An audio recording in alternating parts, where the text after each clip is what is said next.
What's good? What's good? What's going on, chat? What's going on, Fradcom? What's going on, family? Welcome back to another episode, another show, another night together with your boy Hidden Gems on Sips and Sniffs. So glad y'all can make it. All right, man. Always good to be here with the family. As y'all know, today we're having a special conversation, man, about some quality decants from one of my favorite houses. If you don't know, you should know. How could you not know? From the house of Xerjoff, I was blessed by our family, all right, our frag family, our guy Raph. Salute to him. He's on his way up. All right. Sent me some decants of some, how do I say this? Some special fragrances that Xerjoff is offering at the moment. All right. And these things are just simply beautiful. Man, I can't wait to talk about them. I can't wait to break them down. I can't wait to hear the story behind them. Everything tonight is going to be glorious. So glorious. And we got some other ones that he sent me over time, man. Yeah, man, we just gonna have a discussion. You see the name. All right. Community discoveries. But it should be community discussions because that's what we like to do here. But let me go ahead and tend to the chat, man. What's going on, everybody? Let me go ahead and get the first person in the room, per usual. Our guy Joel, center of the day is Xerjoff Commandante. All right. Nice. Simone, what's going on? Joel, you killed me. Yeah, he'd be the first one in here. Like clockwork, boy. My guy Eddie, what's going on, man? Already. Oh, my statements. What am I talking about? Appreciate you for checking out that gym video. If you haven't seen it already, your boy did a video, long content. It is kind of long, kind of extended, but I'm gonna work on that. I'm gonna work on breaking it down a little quicker. You know what I'm saying? Got some critiques and whatnot. I'm still fresh to this for the most part, still a little green, but we're gonna go ahead and adjust the music and whatnot. I take kindly all the critiques, so let me have them respectfully. Let me have the critiques so I can improve the content for y'all. My guy Esteban, what's going on, man? Hey, appreciate it. Center of the day is September. All right, by Gallagher Fragrances. Man, I need to get my nose on that brand ASAP. I'm supposed to be doing a live with that boy T Rizzy when he comes back, and we're gonna talk about it, man. It's gonna be good.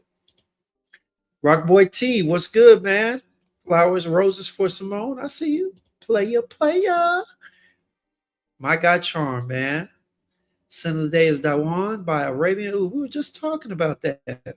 What's going on? I think you were just telling us that was your favorite from the house. So even though I still go with the fact that Sultani is better, but it's okay, to each his own, Rock Boy says Center of the day is Not Innocent. Yes, by Evelia. Man, look, by a nice fragrance house that I've recently been able to. I was blessed to get into it. It's three in the house that I've smelled. They're at a local niche store called Sense Eternal. If y'all ever come in Texas, out in Frisco, Texas, my guy Frank owns a store. I think it's called Evaluer or whatnot. Let me go ahead and take a look. Oh, excuse me, y'all. Your boy had a couple of drinks before we got started, so forgive me. But let me go ahead and shout out to those that are over here on the IG Live. My guy Randy the Third, and of course, I believe that's either Izzy or Israel from Skin Body Oils. And speaking of skin, man, look, I wore this the other day along with that Bodycia the Victorious Bodacious.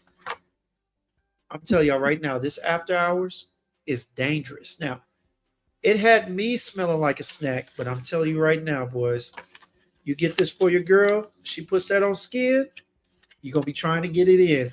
I'm telling you, it's good.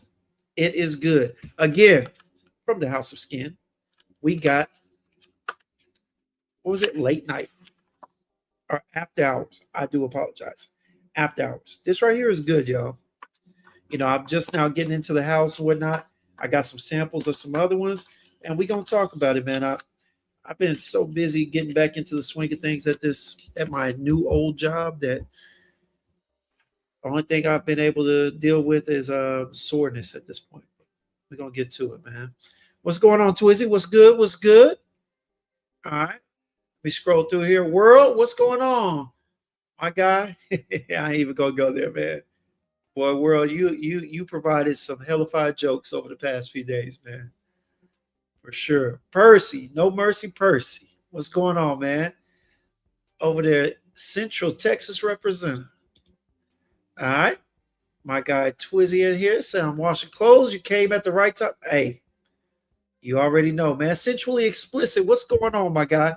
Finally catching the live? Yes, sir. Sin of the day is BTV 1907. All right, my guy. Appreciate it. And of course, the lovely and beautiful Erica. Oh, to Erica, what's going on, man?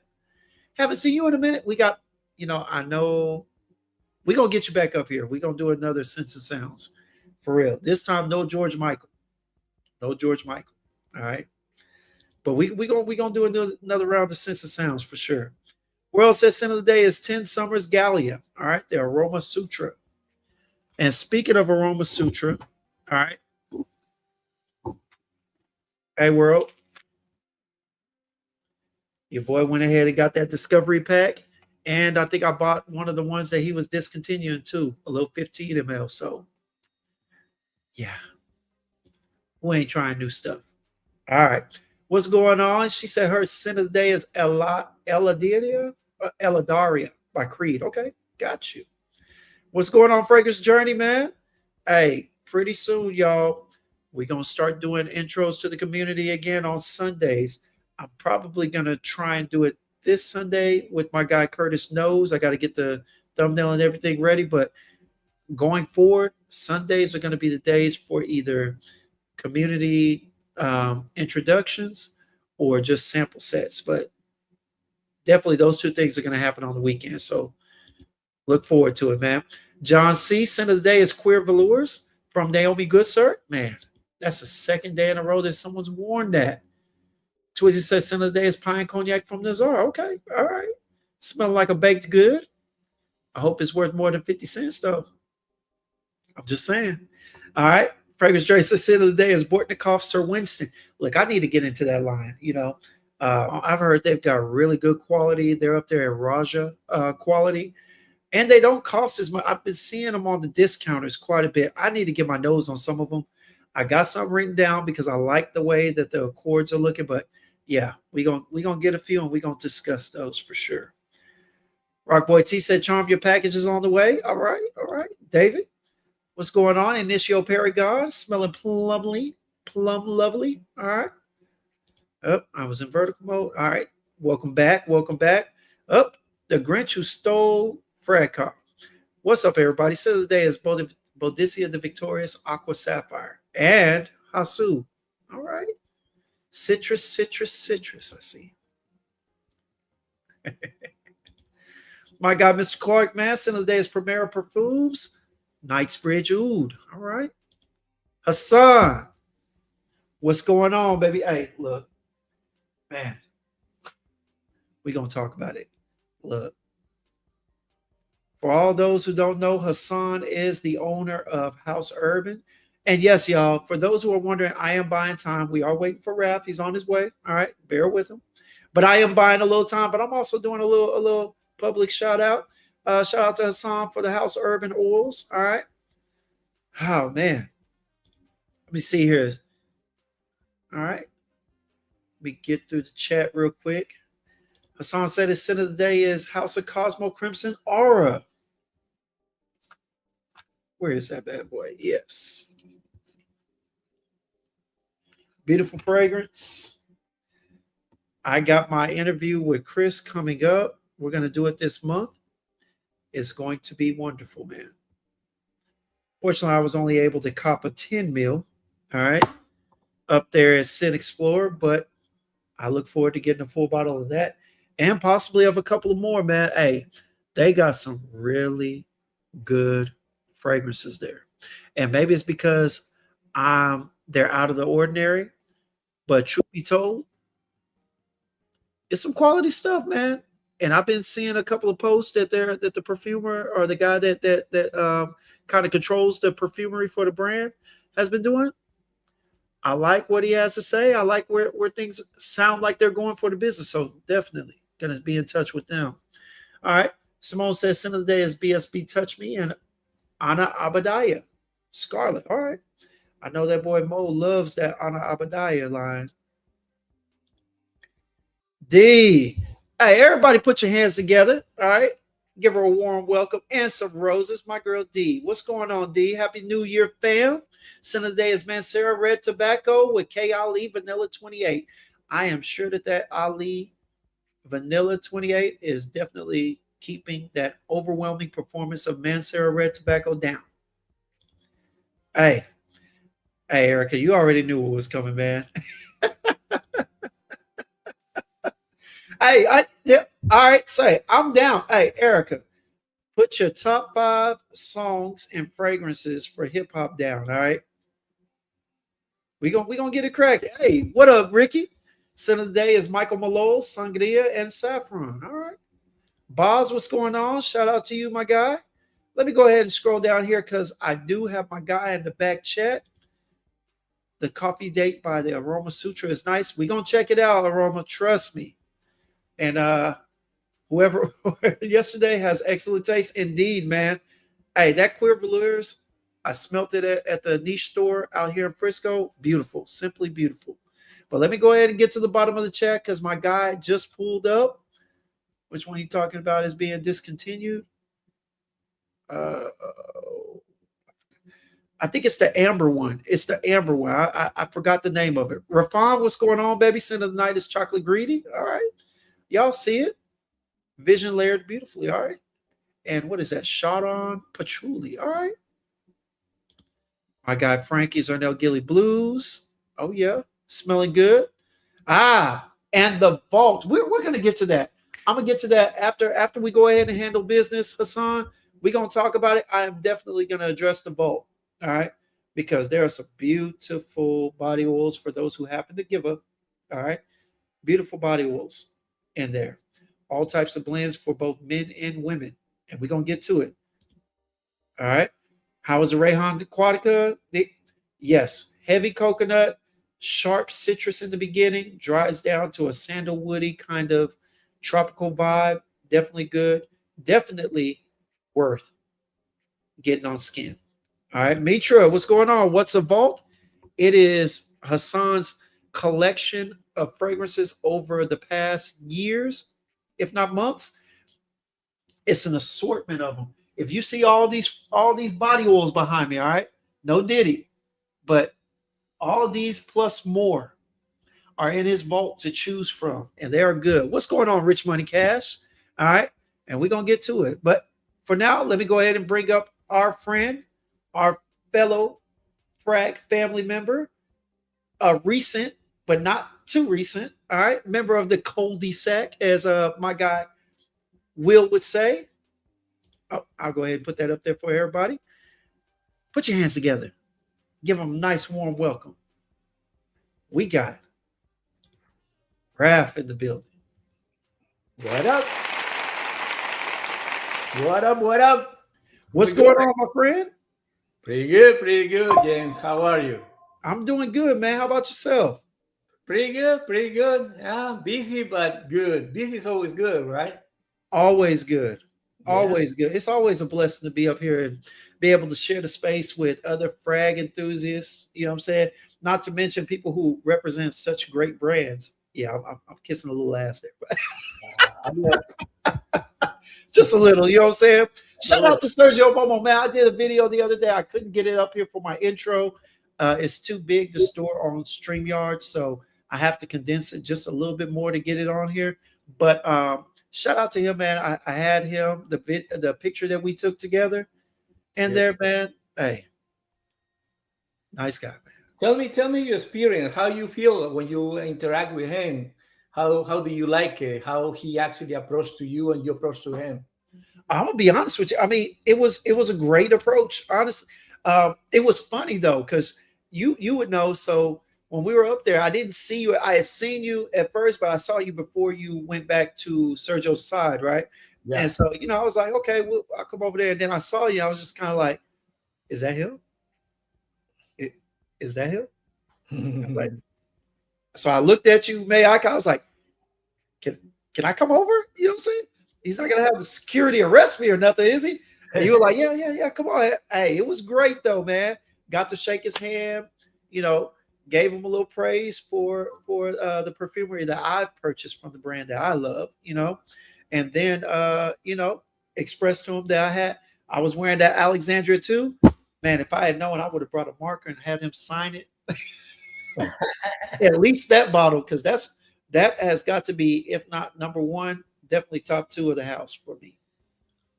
That's Alexandria too.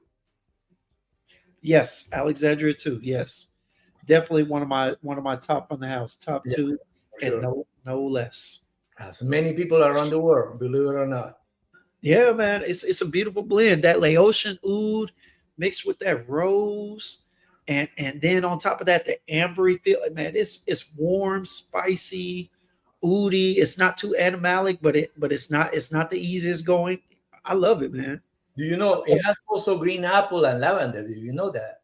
The fruit is definitely, but all of that is good. But no, at the end of the day, I really love the way that the rose, the oud, and that amber in the dry down. That's kind of spicy middle, spicy amber in the middle to the ambery dry down. I like that more than anything. The apple is definitely beautiful in the opening. You know what I'm saying? Kind of subdues that somewhat animalic kick from the oud, but I mean, yeah, it's all around. Look, you just got to get your nose and your skin on it, and you'll understand what I'm talking about. You'll understand why I get a little, you know, a little excited talking about it, because that Alexandria too, man. Hey, always within reach. Always within reach. 100 ml or 50 ml? 100, right? 50. 50. Oh, you're gonna run out. Yeah, no, that 100. Look, I'm not gonna say I picked up my 50 and it was within my reasonable price range. Okay. The Okay. 100 was a little bit out of it, and I needed it now because when I was looking for it, every time I went to the websites, it was gone, sold out or whatnot. So I was just like, look, give me a 50. I can't wait for 100. Then on top of that, your boy was hitting the economic crisis, a personal economic crisis. So I just went with the 50, baby. Do you know that Alexandria 2 also comes in this? Is that what is that? Is that a 10 mil? Yeah, 15? it's a 30 ml. Oh, it's a 30. Yeah, it's a 30. Look at this. Look at this. I've beauty. seen the little bitty bottles of these. You know, what is that? That starter kit that they have? I've seen it in those little bitty things, but never like that. One, 15 ml. Yes. This is 50 ml and this is 30. Oh, nice. And look at the details. I don't know if I can see. Yeah, I see the design on there. It definitely Yeah. looks very Arabic. And then the design of when you see the package of the Oud Star, it has this design. That's nice. That's and nice. It's I like printed that. on the box and it's printed here. Bro, I will tell you this. Look, the thing about Xerjoff is it was one of the first houses that I absolutely fell in love with the bottle. I fell in love with the bottle before I had smelt the juice. Okay, honestly, that's really what happened. When I bought Luxor, I did not know what I was really buying. I read the notes. I had a feeling of what it was, where it was going, but when I smelt it, it was kind of like, oh, okay. But when I put that bottle. No, it's Luxor is a bold perfume. It's not that easy for so many people, but that's the beauty. That's the beauty of Xerjoff. Like, you know, like they don't follow the trends. They actually make perfumes for either yourself or certain communities or certain people who likes, you know, woody, leathers, fruity. So you never know which community of. I'm not talking about community in terms of a language, or I'm talking about community of which genre among the perfumery you will choose. You like ambers, if you like fougere, chypras. Yeah, well, there's a lot of people, especially in the Middle East, who love this perfume, Luxor. and it's beautiful. The bottle is beautiful. It has a little bit of leather, and it's one of the hidden gems, believe it or not. Yeah. But like I said, man, as much as I love this, and it grew on me. Honestly, look, I'm a bottle whore. I am. All right. I have blind bought several fragrances that luckily they turned out to be something that I liked. All right. But this one right here was the first one that I bought the bottle and the fragrance had to grow on me later. Yep. But this is beautiful, man. Yeah, it's beautiful, Beautiful. especially this time, for winter. This is precisely the moment that you need to. It's gonna shine. It's gonna shine. Even in winter, it's gonna shine. It's Yes. gonna be a little, like a boost of serenity, a boost of peacefulness. Things like that. Calm and relax. Has that Definitely. cardamom and cinnamon. Let me address this real quick, Raf. Hey, Sure. Jeff, just if anybody can help Jeff out in the chat, please do. For me, French Defense is really good. I think it's worth the buy at the right price. Gambit, I'm not sold on, not good. But tonight, just so everybody knows, we're gonna be discussing the House of Xerjoff with my guy Raf here. So I don't mind you putting it in there. Frag family, will you do me a huge favor? For those that have questions outside, Joel, Simone, everybody, hey, do your best to answer them for your boy. All right. But we're gonna talk about Xerjoff today. All right. This is the one that is reminiscent to, I believe, that's the cherry or that's the baccarat? That's the cherry. Yeah, that's the cherry. It's the sweeter cherry too. Yeah. It's Kind of the sweeter boozy, sweet, kind of boozy. But among the cherries, I prefer other cherries. Like, we're talking about cherries. I know we're talking about Sergio. I prefer this cherry. Yeah. Same here. I know this is harmonious. Now, where is it? Where is Bodicius? No, it's there. Bodacious. I would Bodacious. definitely go with Bodacious too. That's the cherry that I like. What is it? Via Cavour? Is that no? Is that chocolate cherry or strawberry? No, strawberry. Yeah. Yeah. So they got some good ones, man. But now French Defense is good, but I like my cherry a little boozy or a little more darker. Yeah. And so although it is a great fragrance, it's not in my collection at this point. The one that I show you is DHI, right? DHP. Yeah. The one. Yes. Yeah. What is it? Harmonious. Yeah, it's harmonious. Yes. Harmonious. Yeah. I don't know where I put my other bottle. No. But that's I own that one too, and it's beautiful. I think that's better than DHI or DH. Yeah, DHI. So yeah, man. But hey, so Rav, let's go ahead and get to it, man. Hey, it was great meeting Sergio at Sin Explorer. Great opportunity. Like I said, great guy. I'm so glad that I got up there. All right. So glad that I was there on time to meet y'all. But man, before we start on the sketchbook, let's talk about you sent me 2 fragrances. But you missed on one, right? But we're going to talk about the one and then the 2 that you gave me at Sin Explorer. I remember Golden Green wasn't with you, but I got it in the end. All right. Yeah. And then you also sent me the Rosé of Louis the 15th. Uh-huh. All right. And then, of course, Torino 25. So we're going to talk about these 3 first. All right. Okay. Let's do it. If before that, remind me to send you a sample of. Did I send you the sample of Alexandria Anniversary? No. Oh, you see, you need to compare Alexandria Anniversary with Alexandria. Yeah, because look, I smelt Oriental. Ooh, strong. Oriental, yeah. That's definitely more animalic. You know what I'm saying? and then the Alexander. What is it? You got Alexander. It's the one that's right before Oriental and animalic. Alexandria Orientale, Imperiale. Not the Imperiale. 3. It had to be Alexandria 3. Yeah. And it's the more Bulgarian rose more than any other. Yes, but it's good. But it still got a little funk around it that just a little more off-putting than Alexandria 2 for sure. Sure, yeah, it's different. Yeah. It's marketed to That's another story. That's another Yeah. story.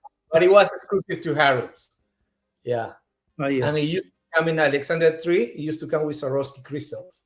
So Okay. they limited about 110 bottles, limited Swarovski crystals. And then after that lot ran out, they actually put out the regular version, which is Okay. Hi, we always get one in here. Jeff wants to know our feelings towards Xerjoff Naxos, the perfect introductory fragrance to the house. Oh, I love those bottles, man. Like I said, that right there is so similar to Luxor. I'd buy it just for the bottle if I had the money. But well, he asked about Xerjoff, best introductory fragrance outside of Renaissance to the house. That's you what see this design here, the design, the 30 ml bottle. You see that? Yes. Yeah. And then you're gonna see it in the bottle also as well. I see it. Oh, those designs. Okay. Yeah. And you kind of see it in this one too, right? And your Luxor, a similar one. Yeah, I like that. The symbol of the collection called Wood Stars. Okay. Yeah, that's the attention of details is precise. It's no out of the blue. It's everything is well calculated. Yes. Well, hey, Raph, we're going to go ahead and put your expertise to the test again. All right. Let's do it. We know that there's a story behind almost every Xerjoff in here. We know that you got dibs on it, brother. All right. So we're going to go ahead and get with this one because I want you to tell everybody what you know about the ATP, the Torino series, and whether or not it's here to stay or out of the way. You know what I'm saying? But we're going to go over the one you sent me, the ATP Finals, which is also Torino 25. Torino 25. Yes, sir. Let's get this on skin, man. Yeah. Good. Unbox this. It comes in this beautiful package. Oh, yeah. You know, it has every other Xerjoff bottle. And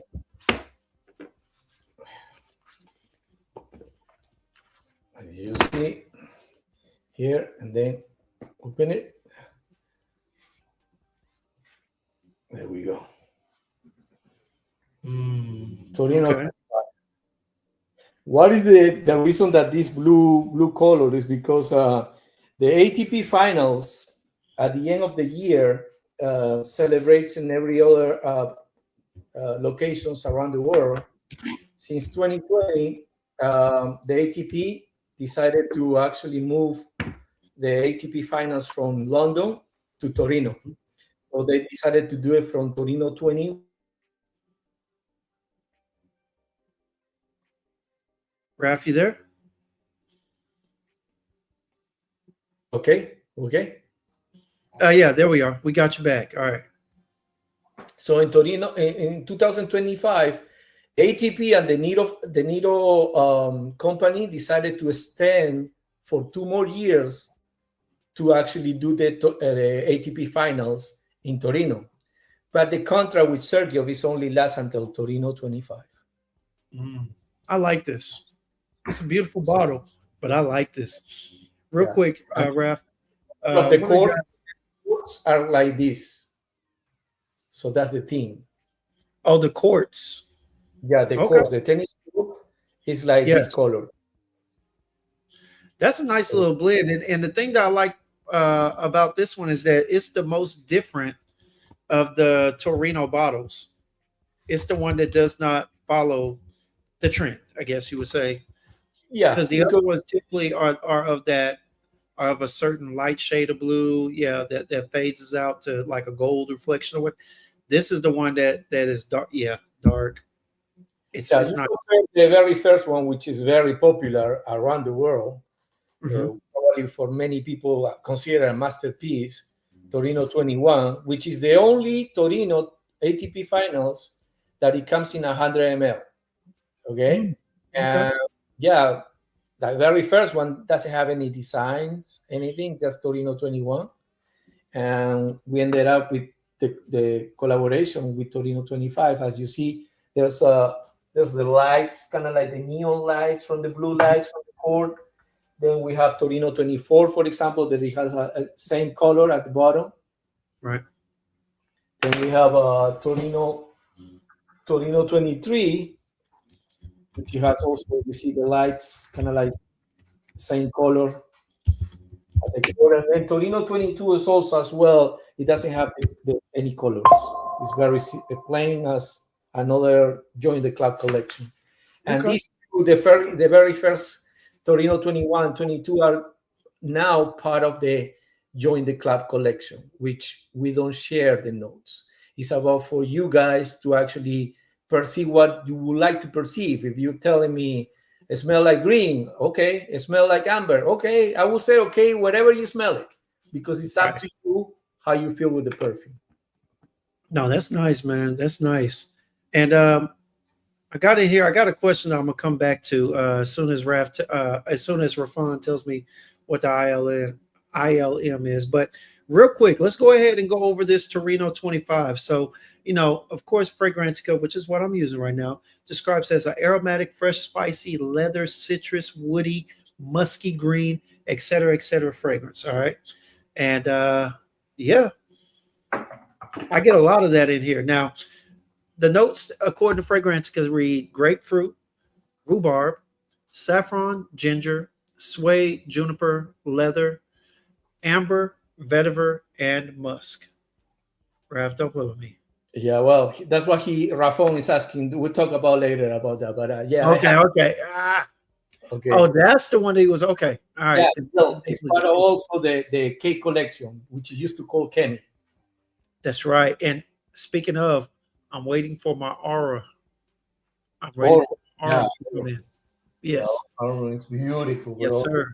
I love the bottle design, man. They are nice. That cap is untouchable. But so in here, man, let's go ahead and go over to 25. So this is a really nice, I dare say beautiful. I like how this is put together because the leather right now is, or it says suede. It says suede and leather, but the leather suede combination is very smooth, subtle. I love a subtle suede. And see, this is one of the things I had with Defied. All right. It was rough. It was overly rough. You know what I'm saying? Like that leather and Defied was just, it was too much for me. This right here, I love how it's in the undertone. You've got the grapefruit, but you've got that sweetness from the rhubarb. And I'm not a rhubarb person, but this rhubarb in here really does well with that ginger, or I'm sorry, with the ginger and the grapefruit, but it's making it pop, but it's also providing a little subtle sweetness too. This is really good. On skin, this is really good. Do you feel the grapefruit in the opening? Do you feel that the grapefruit it gives you that kind of alluring, kind of like inviting you effect, kind of like a celebration, kind of like effervescing citrus in the opening? Yes, but I will say it's probably the combination of the grapefruit and the juniper berries, because it's not, what I'm getting in there is there's a sweetness, but it's a slight fruity sweetness, right? But the celebration comes off because the grapefruit, juniper berries, you know what I'm saying? You got saffron in there and ginger. All that is almost kind of an effervescent citrus. It breaks it out. It gives it a little energy in it. You know what I mean? Yes. Like it's that tartness that it starts off with that kind of wakes you up in a celebration. It kind of brings you to alert. And that's what I like the most about it. But you get that in combination of those three things mainly. That ginger and that, because they're all three very tart. I know ginger typically is a spice, or it's a supplemental to make something pop, but the three of them together are really what's working in here, and that rhubarb is rounding it out well. Okay, that's my next question for you, because basically, I know what I like, and I know how is this perfume was created. Okay, but my question for you is like many people, especially in the online fragrance community, they like to tend like I don't like rhubarb, and as soon as they read the pyramid notes, like everybody else, they say, "Oh no, it has rhubarb," and it's like, "Oh no." I know that this perfume needs to be sampled, but how do you feel the rhubarb on your skin when you smell it? I'm gonna tell you this. Usually, rhubarb is one of those notes, much like lang lang, all right, that needs to be blended well. And what I mean by that is rhubarb by itself is never something that's just enjoyable for me, right? A lot of times I need rhubarb with something that's either going to tone it down or kind of mellow it out, because rhubarb has that, it has a thing where it's almost like a yin and yang effect in and of itself. It can be powdery, sweet, but then overly floral in a lot of cases. And with this leather and the citrus, it kind of just allows it to play a sweet background noise. You know what I'm saying? And Yeah. the development of this. So for me, rhubarb in here is honestly is blended perfect. And I've only you know Marc Antoine Boudoir, right? You Mhm. know the Oncelat or Oncelat. Is that how you pronounce it?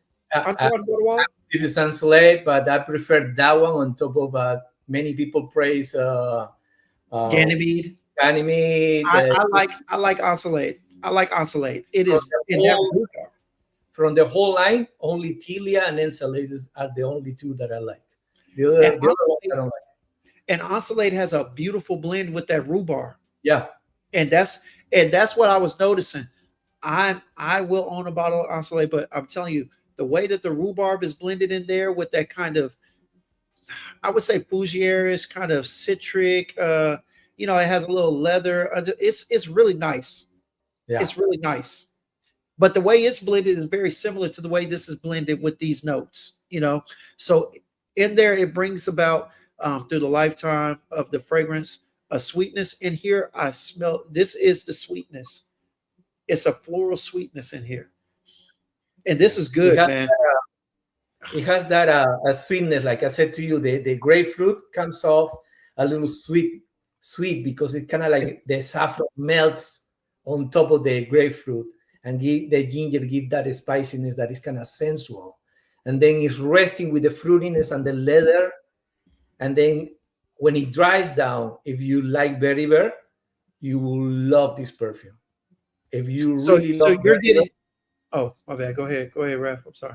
if you really love berry bear, you will love this perfume because the berry bear doesn't come off like a grassy, like earthy. It just Right. give you a little, depth and body embodies the whole entire composition from the opening to the dry down. It kind of feels like it's playing along with the leather and the suede on my skin. But you definitely it's what is it that's what would you say is probably giving it that dry feel? Because initially when I got it, the leather and the suede weren't so dry. I really wasn't getting a feel from them, contextually, like I wasn't getting a textured feel from Mhm. them in a sense. What would you say is giving it that dry? Is that the vetiver by chance, or maybe the musk? It's Okay, at the berry bear. I remember that the juniper sometimes it comes like a dry liquor, like I give you that kind of like when you drink something like no rum, no like a fresh liquor, like Bombay. That's the liquor when you make that kind of cocktail. It's like a kind of cocktail when you use juniper. I don't know if you ever drink that and they put junipers inside, and that kind of juniper give you that kind of like aspect of booziness, but also at the same time dry. It dries up. Plus the berry bear, it give you like a little dryness at the end, but not as much because it's okay, still the sweetness with the grapefruit and the saffron that I mentioned before is still giving you a little pop. Remember, the ginger always give you not only the spiciness, also a right, little pop. yeah. So Because I know it I up, know that's what it did in it up. the I know that's what it did in the Louis 15. Yes, for example, that. But I see everything that you talk about. The only thing I say is on here, the grapefruit is definitely doing its thing, but it's that rhubarb. For me, I don't know. I definitely see where they're playing together, but man, I can't tell like, what I'm saying, which one is on top. You know what I'm saying? That rhubarb is almost like a powdery sweetness, like that's either No, that's mostly the suede. The leather doesn't come off like a rough leather. It's more like a suede leather. That's mostly the suede leather. You know, it's like remember the saffron. Oh, when you see leather, you will always see saffron there. Always. Right. Yeah. It, Yeah. it, it helps. You know, the whole composition. Leather is an accord. Leather is supposed to be utilize different kind of like molecules and knows to recreate the leather. Okay. Okay. So But I like the way this is put together. Definitely, like I said earlier, it's definitely smooth. There is leather in here, but it is closer to suede. It is more suede, almost cashmere-ish. You know what I'm saying? Almost like a cashmere feel. If I were to do it in texture, yeah. But that, this is nice. This is really nice. that elegant vibe, but at the same time, it's a celebratory way. It feels Yes. like a celebration. Why? Because it's the end. Torino 25 is the end. As far Yes. as my year, we're gonna have our meetings next week because we're gonna release something. I'm gonna tell you at the end of the live stream. All Okay, right. we're gonna release. It's gonna breaking news for you. So we're gonna talk about later because next week we're gonna release our upcoming new release, the first one of the year. Okay, but so far as I know, nobody told me about but from the team they told me like we're not gonna do it anymore. Just it. Torino 25 is the last one. Okay. All right. It's a Shout out. celebration. It's a celebration of the one of the most popular and most wanted collections throughout Man, I'll Sergio. tell you right now. I think I want a bottle of this. You know, I'm not a rhubarb guy, but this and Isolate, I think I probably got to have. If I were to ever do a review on rhubarb fragrances, these would probably be the only two that I might have for a minute. Someone Oh, say wants to say hello to you. who is that? Who is that? It's Charles. Charles. We saw. He's What was it? Because man, yeah. how many do you take care of, Ralph? Two. Two. Okay. Yeah, the other one is resting, relaxing.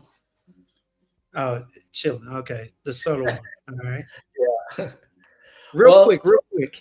I oh, have okay. a question right here. I have a question right here. So, and shout out to Money Burner, man. I appreciate the super chat. He said, respect to Raph and Jims. Happy New Year. Happy New Year, my guy. Happy New Year, man. But I did have a question, just a quick one. I'm going to kind of chime in with the chat here and there in the midst of it. My guy, Money Burner, all right, wanted to know a good Fougere vibe fragrance from Xerjoff. All What right. would you say? Sure. First of all, congratulations to Kevin. You know, I know he became a father a year ago, and now he's expecting a second one. So congratulations to him and to his wife. Fougères, well, we have plenty. The most popular right now, the one that everybody's talking about, because it's funny, it was released in 2024, but like every single Sergio release, you know, it became popular the year after. So this is the most, the one that I would recommend for him because of his taste. This is Louis 15. Louis 15. Yeah, it's a Fougère. It has a champagne accord. It has a champagne accord. It has lavender, which is beautiful, beautiful. And also has a grapefruit, which the grapefruit is becoming, you know, lately with among Sergio releases, grapefruit, of course, saffron, tuberose. It's becoming more, you know, Yes. popular among the latest releases. And you know Yes. that tuberose is not that easy to please people. I don't Right? like it. I don't like Exactly. it. Why you But I don't know like a it? lot of women that do. A lot of women, like my girl Carrie B and whatnot, a lot of women love the note of rhubarb as their floral and their fragrance. Rhubarb or tuberose? Oh, I'm sorry, tuberose. Tuberose. I said rhubarb, but I meant tuberose. Yeah, Okay. Carrie is a tuberose enthusiast, and when she puts out something, I see all the little girlies and the young women and the older women like chiming in, asking her, what are is this good? What are your favorite? They love tuberose. Yeah. Why you don't like tours? I just maybe it was because the fragrances that I smelt that had it in there. It could have been in an early stage when my nose was still developing, but even at a point where I just didn't like the way that they were blended.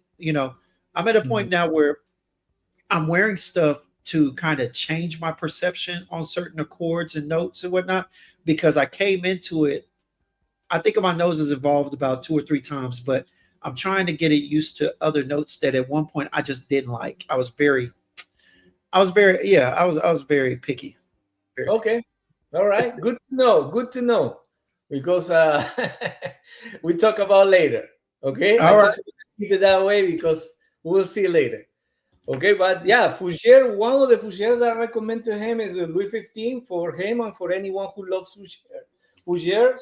Also, that I would like to recommend another kind of Fougere, which is Duran Duran Black Moonlight, a Black collaboration with Moonlight. Duran That is Duran. nice. That is a Also, nice one. another Fougere. There's another one. Well, this maybe there's another one, but nobody knows about this one. This is a beautiful one. It calls XXY. This is another hidden gem that no one is talking about it now. 10 years ago, when I entered into this community, people were just searching for this, but no one is talking about this one. It's so beautiful. It's not for the faint of heart, okay, not for everyone, like Luxor and some others. Yeah, but this is my kind of Fougere, bro. See, Oh, you gotta send me a 2 mil. You gotta send me a 2 mil for the next conversation. I like to suggest you something. Grab a piece of paper, put All it right. down. We're so far XXY, and what was the other one? ILM. Elm. Yeah, Elm, right? No, no, Oh, no. is it Ilm? It was Alexandria anniversary. Oh, Alexandria University. Okay. Yeah, and this perfume calls like this XXY. Nice.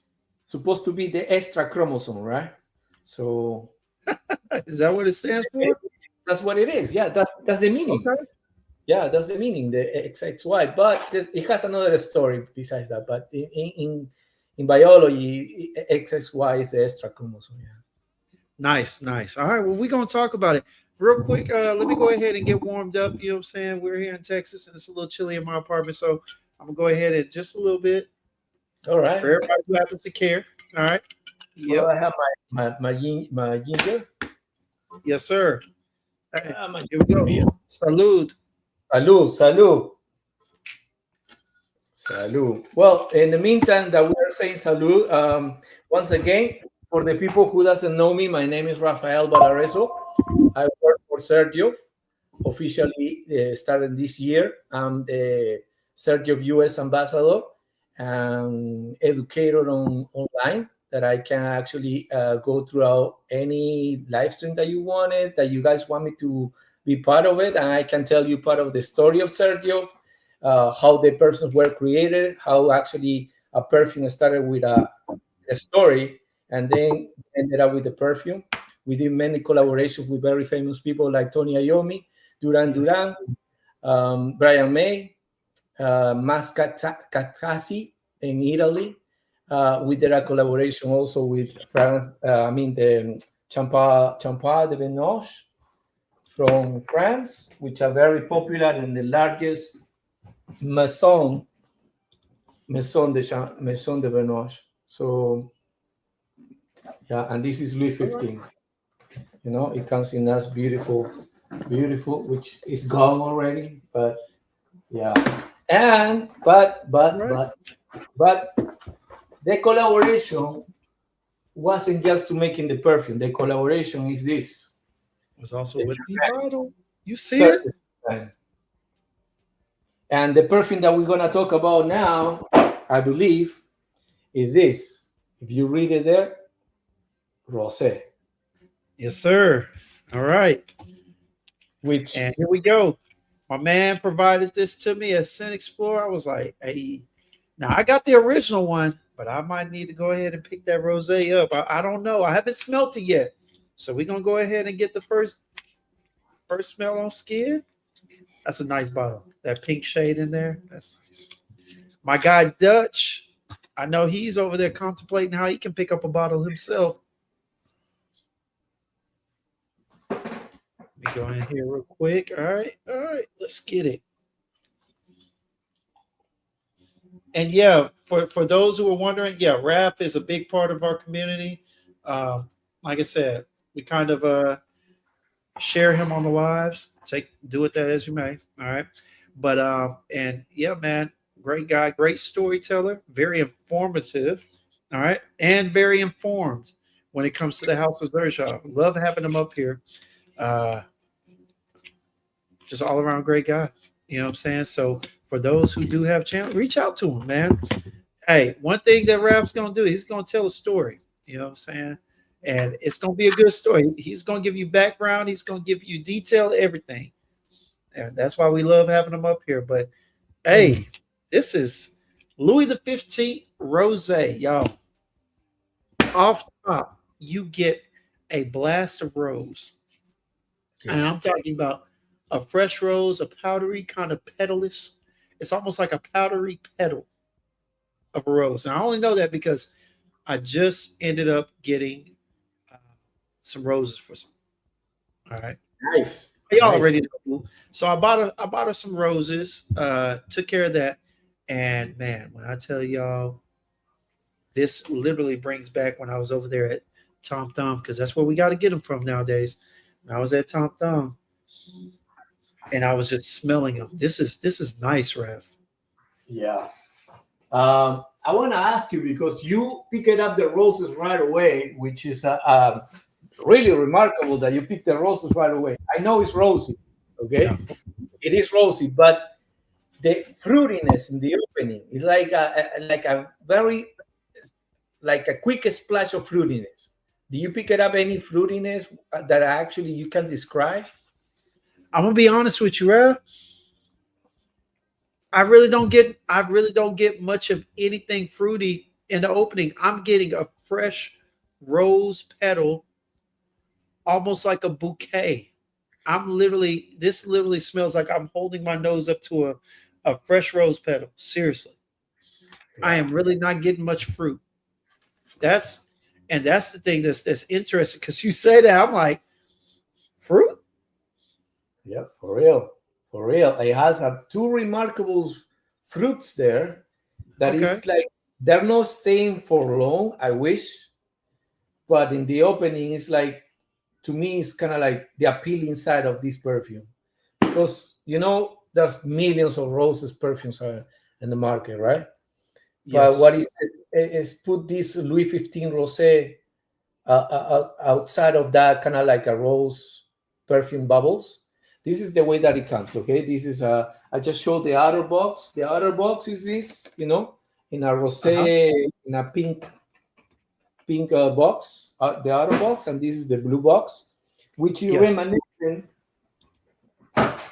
There's another attention to details, right?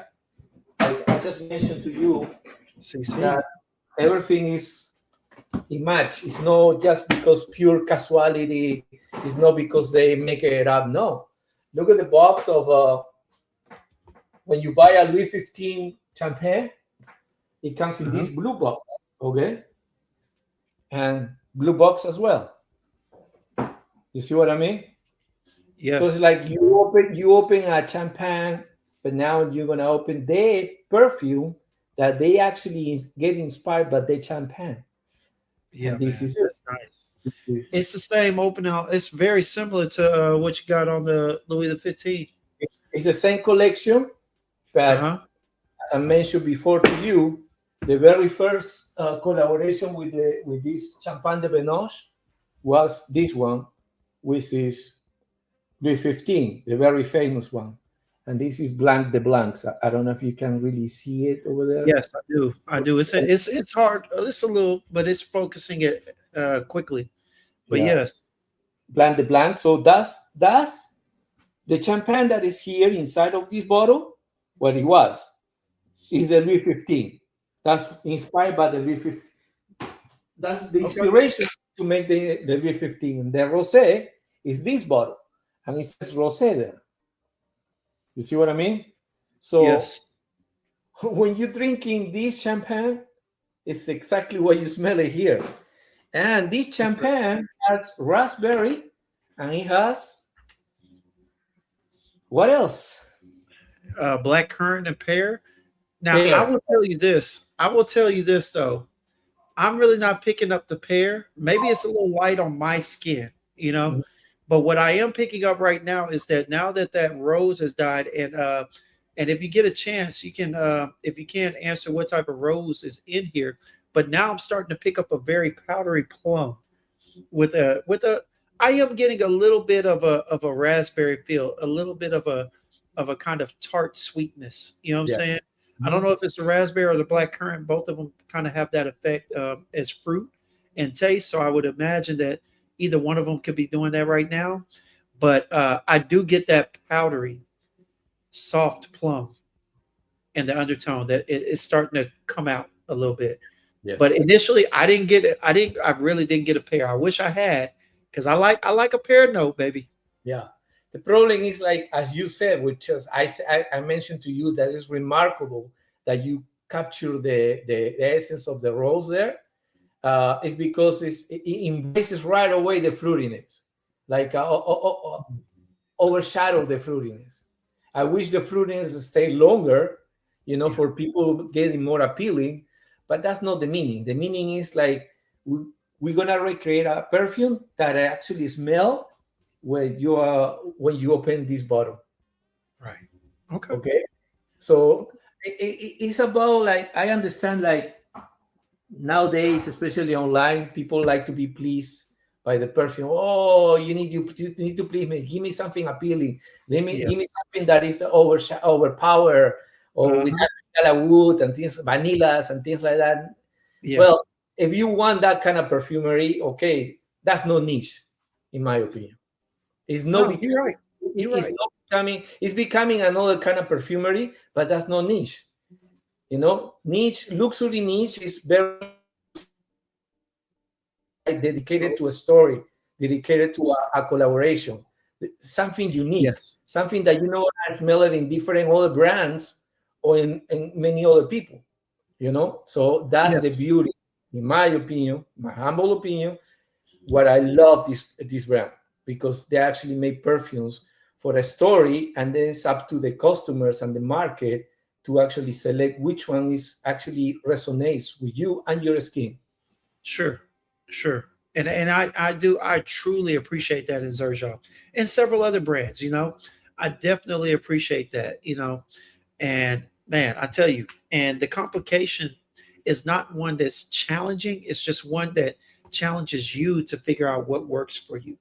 That's the thing that I love about certain houses, especially in the niche realm. You know what I'm saying? It's not that they're better, but when the house actually challenges you to figure out what your profile is, because everybody can go to a store and say, oh, I love Rayhan Aquatica. No knock on them. I love Latafa whatever, you know, because it's mass appealing and it's just a generalized mass appealer. You know, a lot of people are gonna like it. But houses such as um, what is it? Houses such as Xerjoff, Amwaj, even Killian. You know, even Killian, they got plenty that are not for everybody. You know, those the new old fashioned and whatnot, it is not mass appealing. All right, it is not mass appealing. I did not prefer to smell like fermented barley and oats. However, the what you call it, angel share on the rocks is good. Yeah. You got the old fashioned. This is actually the raspberry one. Okay, yeah. See, that I can deal with.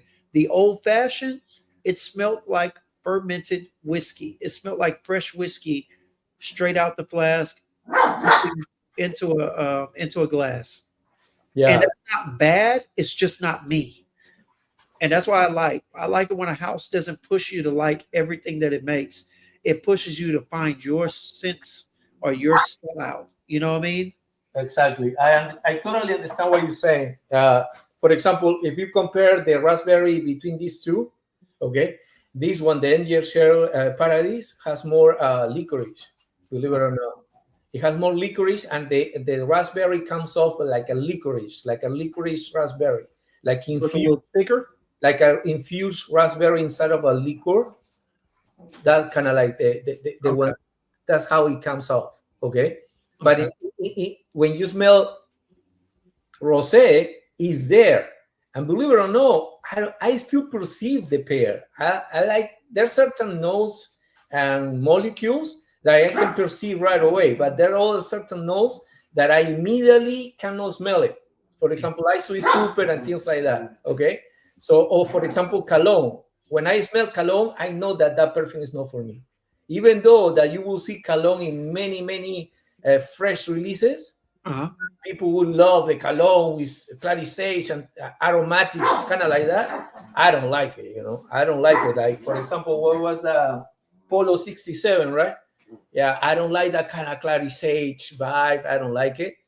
But Gotcha. to me, the raspberry comes more like festivity Mhm. in rosé, and Angel's Paradise is more like in a speakeasy, in a more smooth, kind of calm and relaxed. You're not in a party or in a celebration. You are more intimate with the Paradise. Okay, so I prefer, even though that from the Angel shares, I really like the Paradise. I really like it. Uh, Okay. I prefer this raspberry. I prefer this raspberry and the B15 Rosé, as well as Freddy Mold the Moon by Okay. Julian. That's understandable. Yeah. Outstanding. That's kind of like the way that I like my raspberries, if you want to call it that way. No, And- and raspberry is a good note of mine. It's one of my favorite notes, especially when blended with the roses that I have. Like I've said before, I think it really does well with the fruity nature, especially if they give you a good enough dose of it. On this one, there could be one other thing too. Whereas I did say that I started to feel to get something a little fruity. I just don't think it was all that strong coming off of my skin. Hmm? But at the same time, I will say this. Sometimes when the blend is good enough, you really can't break down the individual No, notes. You know what definitely. I'm saying? And For so whereas I'm saying that I did recognize something berry style, whether it be the black currant or the raspberry, really and truly, I just smelled something slightly fruity in the midst of it. But on my skin, even to this point right now, Yeah. I'm starting to pick up that powdery plum from that geranium and plum, but that rose is still kicking off skin. I mean, it still smells like a small bouquet. Yeah, that's exactly what I like from live streams. Like people like you, influencers like you, like Walter, like they do a live reaction. This Yeah. is exactly, you don't reading a Fragrantica or Parfumo base notes website all the time. You actually give me your assessment first, and then when you start reading, okay, all right, it's your guidance. It doesn't Right. mean that is the definitive notes, because it's not only 6 or 8. There's a lot of notes here, and also Mhm. molecules that you don't know, and we're not going to start declassifying to a customer. Hey, he used this, he used that, he used. They're gonna say, "Who cares? Just give me something that smells good on me." You know what? Exact. Hey, that is part of the reason for the niche brand struggle. But then the other part, which is a little smaller in essence, but the other part is that niche is, we were talking about this the other day. One of the things is that niche isn't really struggling. What it is that it seems like the companies are chasing money. Yeah, And so what's happening is they're trying, and this is what I was going to talk about today before we decided to come on. Is going to talk about the importance of money because nobody likes to have to talk about money. People like to say, I'm not your financial advisor. I'm not going to tell you this and that. But the truth of the money is, behind every niche hobby, such as this, money is important. You It know, is. the cost of the shoes, the cost of the bottle, the cost of whatever it may be that you have a hobby of. It is the most important thing in discussion. Whether it's the first thing you discuss or the last thing, it's probably the most important thing. And what's happening is that these niche brands are too busy trying to chase a dollar. They're already worth 800 and something billion, but they're trying, or 628 billion, whatever the number is, right? But they're still trying to chase a dollar. And I'm not saying that they're worried about the colognes, but at the same time, I see some of these brands.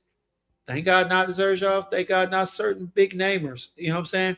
But I see certain brands trying to chase this mass appeal to attract the younger generation that has kind of flipped the scale from clones being down there. You know what I'm saying? Money wise, to elevating a little. I see them trying to chase their attention with quite a few mass appealing fragrances. And I hear quite a few reviewers and people that have always been supporters of the niche brand at those prices say, "Hey, man, I'm not about to spend this money on something that damn near smells like YSL." You Yeah. know? But you touch a really important subject, like when you mentioned about the Middle East, like unfortunately, many people doesn't realize that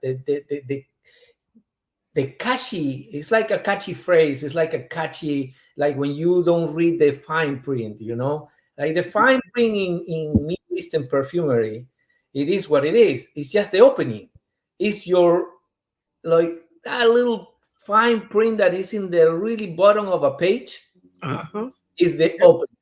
And the opening, what is the opening? They're gonna attract you with the opening and the longevity of the perfume. That's about it. Just Yeah. wait. True. I just wait until the dry down. It's not the same. It will never be the same because lately many companies are cautious that this kind of like, I don't want to call it atrocity, but I already did. Like, many brands in the Middle East that are like, oh, give me something that is popular. Yeah. Of course, you just want to capitalize with that. Okay, all right. But you won't, because many brands are actually protect themselves with exclusive molecules that you will never have it, even if you buy the same sort of resources or materials from those flavor houses, but they will never sell you something that they already sold to big companies and big corporations exclusively. Right. So when someone is telling you, it smells like 80, 85, 90, don't believe in that. No. If you don't like Xerjoff, it's okay. There's plenty perfumes out on the market. Yes. Don't come to me like, oh, it's another clone, it's another clone. Yeah, but because you don't supposed to have 10 bottles of perfume if you don't want it. Okay? No, you're not. No, You can have 4 or maybe 2 or maybe just 1. But if you spend for 10 Middle Eastern brands bottles that you won't not even finish one in 5 years, you can have only one that it will cost you probably a certain amount of same money that you spend for 5 or 10 bottles from that area. Yeah. So read the fine print, don't go by the opening, let it dry down. They will never send you samples because that's the catchy. That's the catchy thing. They will never send you samples because they are so affordable that it's ridiculous to send you samples. Just figure it out, put the pieces together. If they don't sell you samples, it's because the price is so low that it will be accessible for you to buy. Right. Right. And and we'll get into it. They're doing their thing, but it's the thing I was touching on is the fact that, we had a guy on here before, and he stated something that I feel is true. Niche should be set in the market. niche should be challenging everybody beneath them, designer and clones. And like I said, I feel like more so recently, niche has been filing a suit. You know, niche has been chasing the customer instead of giving their loyal customers what they've been purchasing all this time, right? Yep.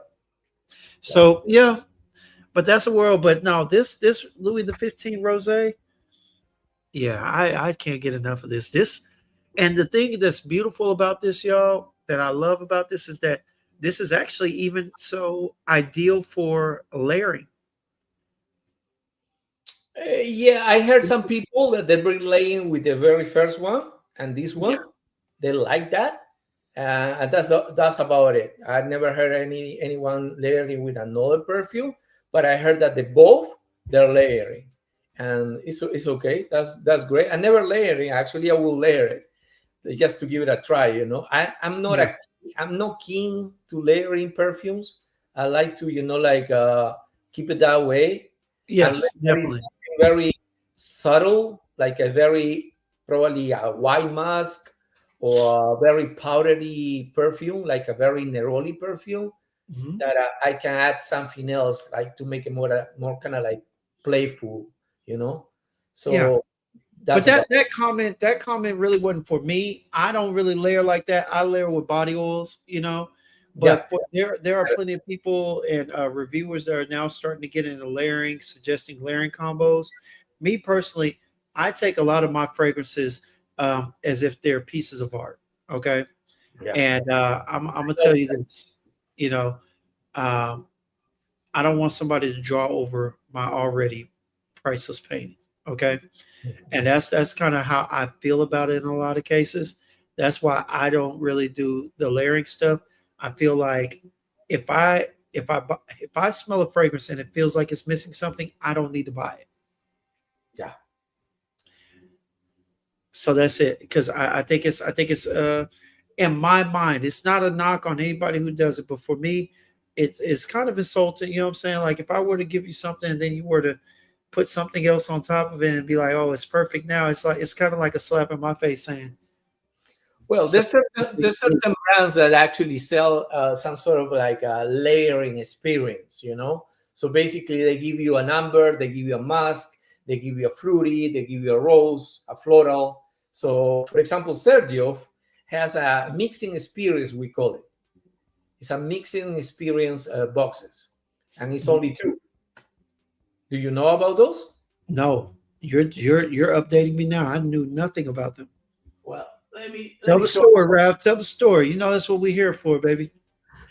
Well, let me tell you a story of Star Mask and Amber Mask. I've seen them. Okay. Okay, there you go. All right. So basically the idea is for you to layer, but the curious thing is like some people, I don't know how they acquire this. Don't ask me. Some people can able to actually purchase just one, but at Sergioff.com they selling these two in a box. Okay, Uh-huh. so the box comes like that. I have it here. I wasn't prepared for this, but it comes in this box. Look at this. Okay. Okay. Yeah. Now For I've seen that online. I've seen it online, but when I read the notes and whatnot, I wasn't intrigued enough, because those are not available at my Neiman Marcus or at the niche stores that I go to, right? Mhm. But I was intrigued by the box, but not necessarily intrigued by the fragrance note list. So yeah, that's the only reason why this one of my first times like actually seeing it. It's not readily available. No, but some people acquire one of those perfumes, and it gives me an intrigue how they acquire those. But anyways, some people prefer this one, and some people prefer the other one. Yeah. And it's like a debate, which one you prefer the most. And the purpose is like these two perfumes were made it for you to layer maybe this one on top of this one or vice versa. And believe it or not, I'm going to try to find, if I have samples, I will send you samples because sometimes you can have 4 perfumes with you. Okay. Let me articulate this. How? Because sometimes when you spray this one on top of this one, you have one perfume. Then when you go this one on top of this one, you have another perfume. Then when you Okay. spray just this one by itself, you have a third perfume. This one by itself is another perfume. And believe me, no each one smells the same.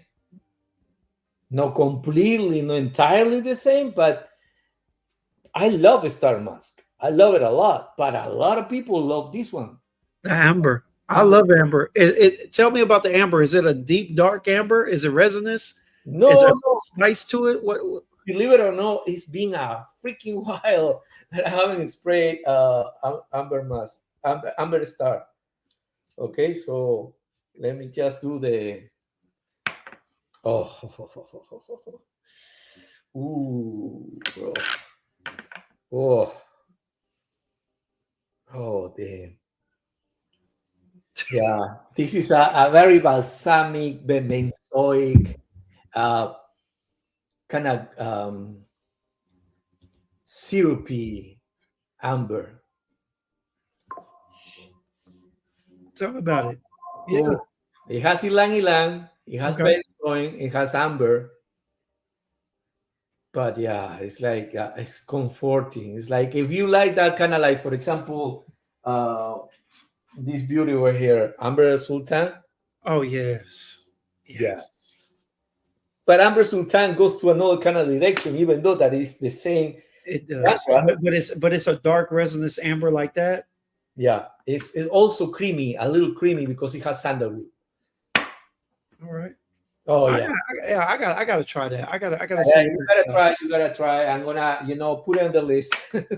Let me go ahead and write it down. All right. What is that? Amber Star Amber Star. Okay. and then Star Musk, right? And yeah, and then as you see, Amber Star and then Star Mask, they're related. They used to be part of the Shooting Star collections. And then actually we remove it and it just comes by itself, like, no, it's called it like mixing experience. Yes. Then we're gonna do the Star Mask, which is of course musky, but it has more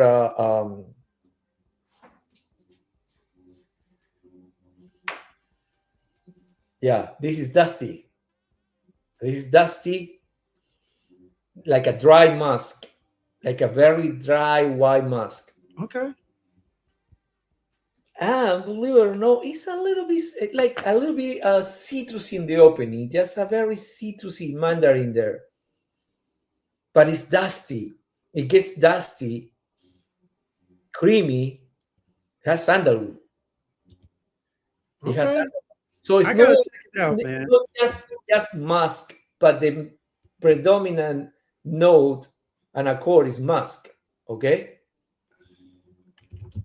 Oh yeah. So it's totally different story. Like, it's hard to tell you, but to me, I like this one, the Star Mask. I like it more, but believe it or not, when I apply a Star Mask on my skin 1st and then Amber Star, I like it better. Okay. Instead of the Amber first. Okay? Star Mask, the Amber. I need to get my nose on it. Raf is talking hot money like this. I got to get my nose on it for real. I'm gonna do it because it's been a long time that I haven't do it. I'm gonna do it. Man, we're talking about I don't like to layering, and look at me layering now. Nah, man. Look. Hey. Who was the one who actually asked the question? No, it was just a statement where someone said, Dutch said, we're not layering over here. He said, leave that over there on the other side. You know what I'm saying? And my guy World was like, yeah, it's crazy that there's some people out there that are layering like 3 or 4 things together. It's like, yeah, they do get a little out of pocket at times. I mean, no, I'm not gonna say they're out of pocket, but for me, that's a bit much. It is a bit much, but like I said, when you have certain perfumes throughout niche perfumery, that Yes. actually they're kind of like they can work as a base or as a top note, like neroli. Okay, you can actually go a little bit and build a pyramid there on top of your skin. Okay, Right. but in this case, for example, you see, I spray star mask here and amber star here and star mask here. Okay, and when I spray on my skin the way that I told you, oh, I Yes. prefer this combo just individually. Compared to individually, I prefer this layering. Okay. It's funny because I said like I don't like to layer, but I remember that's why these two become a really hidden gems because no one is talking about these two, unfortunately. You heard them. You heard it here. Star Musk and Amber Star. All right. We have, Hidden gems combination. we have another one, but I don't want to go for it. Yeah, Talk we'll come back to that. We'll come back to that. All right. But let's go ahead and go to the next one. So it's time to go ahead and start talking about the main reason why we're here. And that is to talk about the sketchbook series. All right. Now, let me move some stuff to the side. Yo, my guy Ralph is a gracious guest. Okay. A gracious guest. For one, your boy got me something. He gonna have me over here walking around like the dry down, yo. Gave me a little handkerchief so that I might be over here walking around, turn this into an ascot or something, you know what I'm saying? Nah. But no, he gave me the handkerchief, you know what I'm saying? The Xerjoff handkerchief. You see the X. You see the X. also in the middle, in the middle. In the middle? Oh, Yeah. oh. Yeah, y'all see that? Man, look. All right. Yes, sir. And he sent over some samples, man. And oh, interesting. So I did get a sample of Torino 25. All right. So we're gonna add this to the next giveaway because I'm Okay. already convinced I'm gonna get it. I'm gonna get it Nice. eventually. I'm gonna get it eventually. That and Torino 21, I'm going to find it. Okay. All right. Let's see real quick. Let me go to the chat real quick, right? Dutch said layering is cool with certain things, but layering masterpieces is crazy. Yeah. Yeah, I agree. Right. I totally agree with that. Who said that? Yeah. Eddie Callahan said, I'm a bit new to niche houses, but is there any similarities between Xerjoff and Sospiro? And the reason I ask is because the bottles are very similar. Raph will answer that for you, baby. Yeah, let me go back to the same story.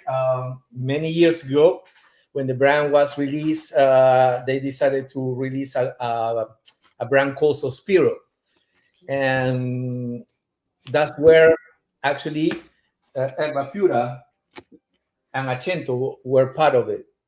Hey. That a brand inside of Sergio portfolio. So Sergio used to be. Let me show you. By the way, this is 54 from Sebastian. Hey, Really hey, good. Raph, Yeah. you're in good company, baby.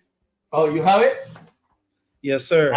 Nice. It's really freaking good. Sebastian did his thing with this one. Yeah, he like that piña colada, bro, with patchouli. Beautiful gourmand. It's a beautiful. Well, let me tell you, okay? Because since I like to educate, I like to tell the story. I like that because many people were creating different stories, and like not true, you know. So this is Sergio, okay? And Sergio has Wood Stars collection, Shooting Stars, 1717 collections, and then also they have this other house which is called Casamorati. Well, you can see your liras, your damabiancas. You see, you have the lira there. All right. I got the Italicas. Yeah, the Italica, for example. Okay. Oh. So that's Casamorati, as you see, Casamorati. All right. So then the house that it used to hold Erba Pura, Accento, many others from that house, it used to call Sospiro, as you can see. Sospiro here. All right. And then the bottles of Sospiro, let me finish with that. Let me finish with the 4 house, okay? And the 4 house is Kemi. And Kimmy. Okay, yeah, yes, and that's yeah. So basically, Sergio used to have 4 houses. Okay, 4 houses. All right, but there was a little issue with Sospiro, and then we decided to pull out many of our fragrances and names, and we actually put it inside of the Xerjoff collection. Okay. And we changed the bottles. So from this bottle of Sospiro, we changed it to the same shape of Xerjoff bottles. And back in the day, it used to have this velvet as well as the Sospiro used to have. Okay? But it used to have a problem. It used to leak in this velvet fabric here. So, as well as in this one, at the Xerjoff bottles, it used to also have a leak and it damaged the velvet. Right. So what happened when the brand decided to put it out, bring that collection inside of the Xerjoff collection? They stripped the velvet. Okay, and Sospiro went out of the Xerjoff group and created their own perfumes, and the most popular is Vibrato. We're still friends with them. He's a friend of us, but he created and he holds Sospiro on his own. So Sospiro is not part of Xerjoff group Anymore, right? Anymore. Okay. So there you go. There you go, Cordy. And a guy named Cordy. Shout out to him. Yes, Raph is a spokesperson for the House of Xerjoff. And let me go ahead and ask this, man. I'll go ahead before we get to the next, or before we get to the sketchbooks. All right. My guy, Our World, wants to know, can you find him a couple of old Kimi bottles that he can pay for? Oh, that he can pay for. I don't know about that.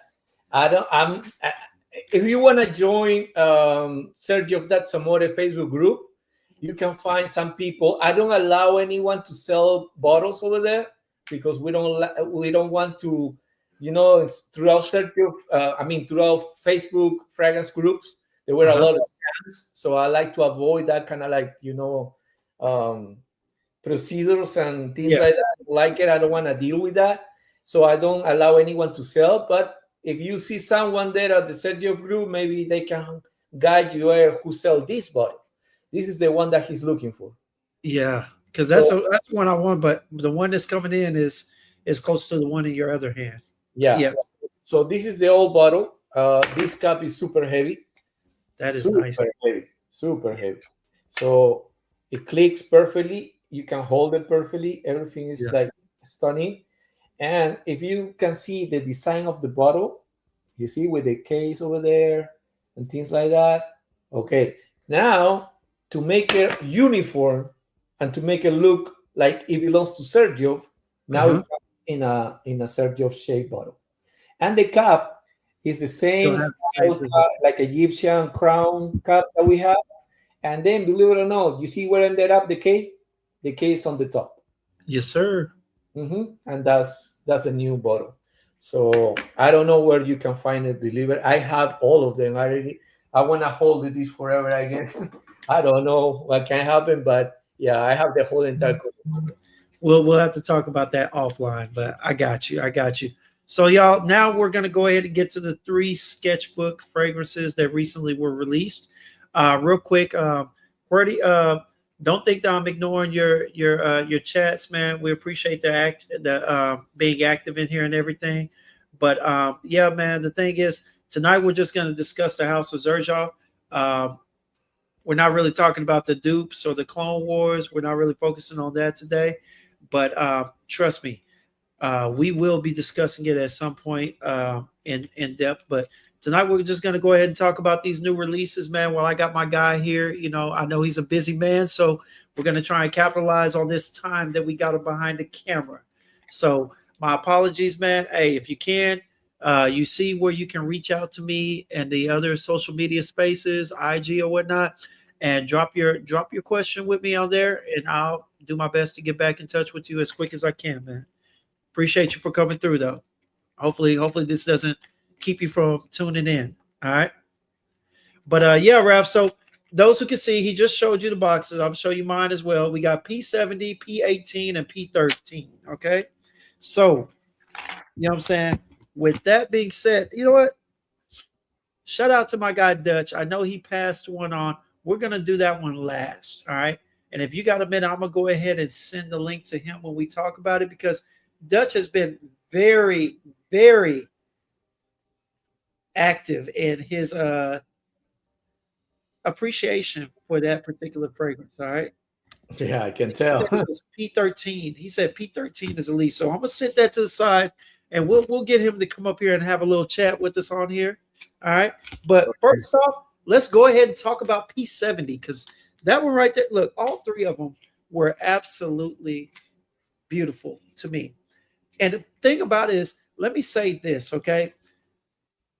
A lot of Xerjoffs have their own complications. They have their own dry downs and levels to their creation, right? But there are some that, even in the simplicity of the blend, even in the linear of the fragrance, the lineality of the fragrance, there's still so much beauty in here.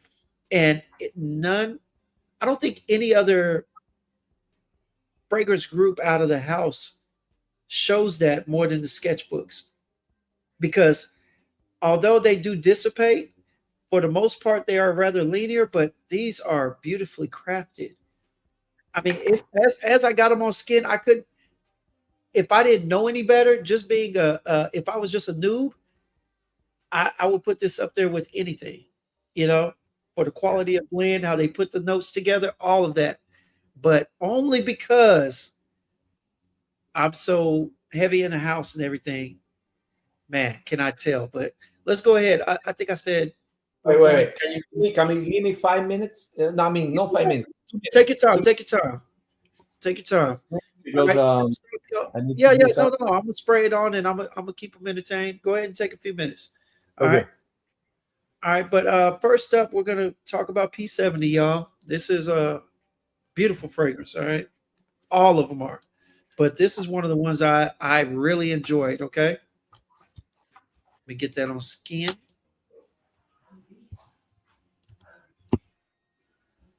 All right. And this is one of my favorites, mainly because the first thing that I pick up in here is the amber cord. All right. Anybody who knows anything knows that I am an amber lover. Okay. Rafan, let me see. Oh, his opinion on Kimmy IL. Yeah, I did. I could have sworn I did, Rafan. When he gets back, I'll ask him to restate it if he didn't already. Okay. But y'all, first up, we got P70. All right. So let me do this real quick. Raph, I'm gonna go ahead and do a share screen real quick for this. Okay.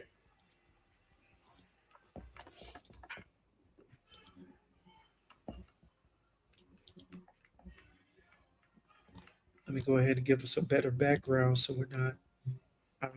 And real quick before we touch on, so Raph, can you give just a quick summary of your opinion on ILM or ILM? Yeah, let me spray it. Okay. There we go. There we go, Rafan. He's gonna give it to you now, man. All right. Meanwhile, I'm pulling up P70, y'all. This is what the beautiful bottle looks like if you have that $1,000 to spend on it.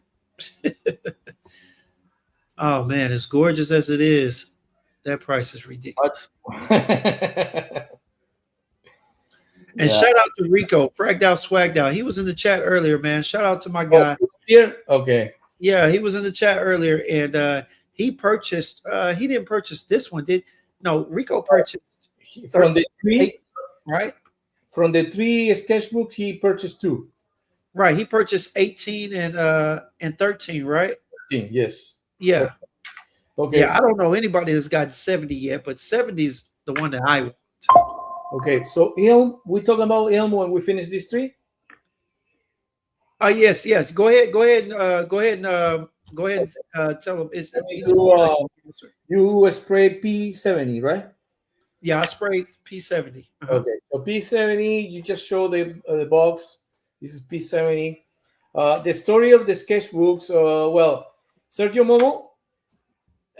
He's the designer Yandra. He went to London. He studied to become a designer. He worked in London. His colleague, when he used to work there in London, called him Sir, and his grandma used to call him Joff. So if you put the two words together, it's Sir Joff. Simple like that. Sir, like yes, sir. How are you, sir? Sir Joff. No Churchill, Xerjoff, nothing like that. Sir Joff. Just to give you a little, quick way that the proper way to talk about the name or mention the name. And the sketchbook is because Sergio likes to draw, and he was, drawing. Like you can see this picture.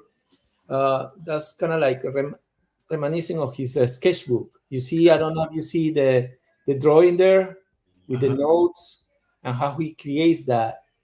Like that's those designs that were inside of his desk in the drawer of his desk, and then he put the notes. He start to figure it out, put the pieces together and ideas, and he just left it there. So like about in 2022, he decided like, you know what, let's talk about this. Let me work it out on this, and then he pulled it out his sketchbook and has a lot of pages. So he started with one, which is P33. P, it means page. So in page 33, let's put it this way, like he went to the page 33, and then, okay, let me design this. And the first bottle was with the embroidered, this is the very first sketchbook. As you see, this is 24 karat gold embroidered in the layering of the bottle. And this bottle used to also be the 400 and something by 500. So that was in 2022. And then he decided like, you know what, let's make it more affordable, because this bottle and this handmade bottle. Okay. So it's not that easy to make. So he decided to actually take it off the 24 karat gold and then create something more affordable, but preserve the same use inside of the bottle. So he actually released last year a P33 blank page perfume. Same bottle, but I'm just gonna put no gold writing on it. No writing, okay? Yeah. All the gold there, but look at the use. It changed a little bit, you see? Because that's the beauty also on Xerjoff. Like certain perfumes, they change. The color changed by the time. So he decided actually in 2024 at the end, let's work it out in more pages of my sketchbook. And then he went to the page 70, page 18, and page 13. And he brought those ideas and put it together as like, let's make a perfume of each page. But we're going to start with the design.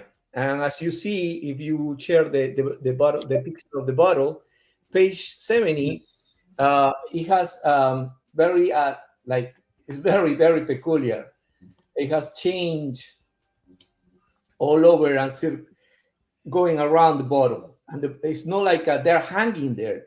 They're attached inside of the glass, which makes it more appealing and more artistic. It's handmade.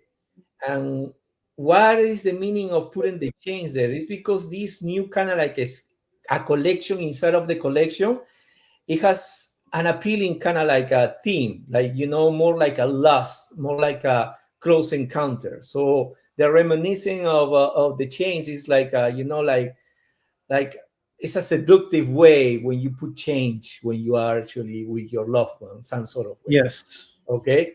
And as you know, leather can become animalic, and certain notes like musk can become animalic. And for certain people, those kind of notes are attracting to certain other people. And leather is one of them. Leather is one of them. It's very attractive. It's very, it could become a little animalic. It could become a little rough. But for certain people, it's super attractive. True. So page 70, it has an opening, like a fruity opening with the mango, as you see. and has violet, but also it's very ambery and leather, like a suede leather, with a touch, a really hint tobacco inside. Yeah. And that Peru balsam on there, I think it's the thing that's smoothing the tobacco because the tobacco is a, it's actually, it feels like it could be rough, like a dry bark, hard, rough tobacco.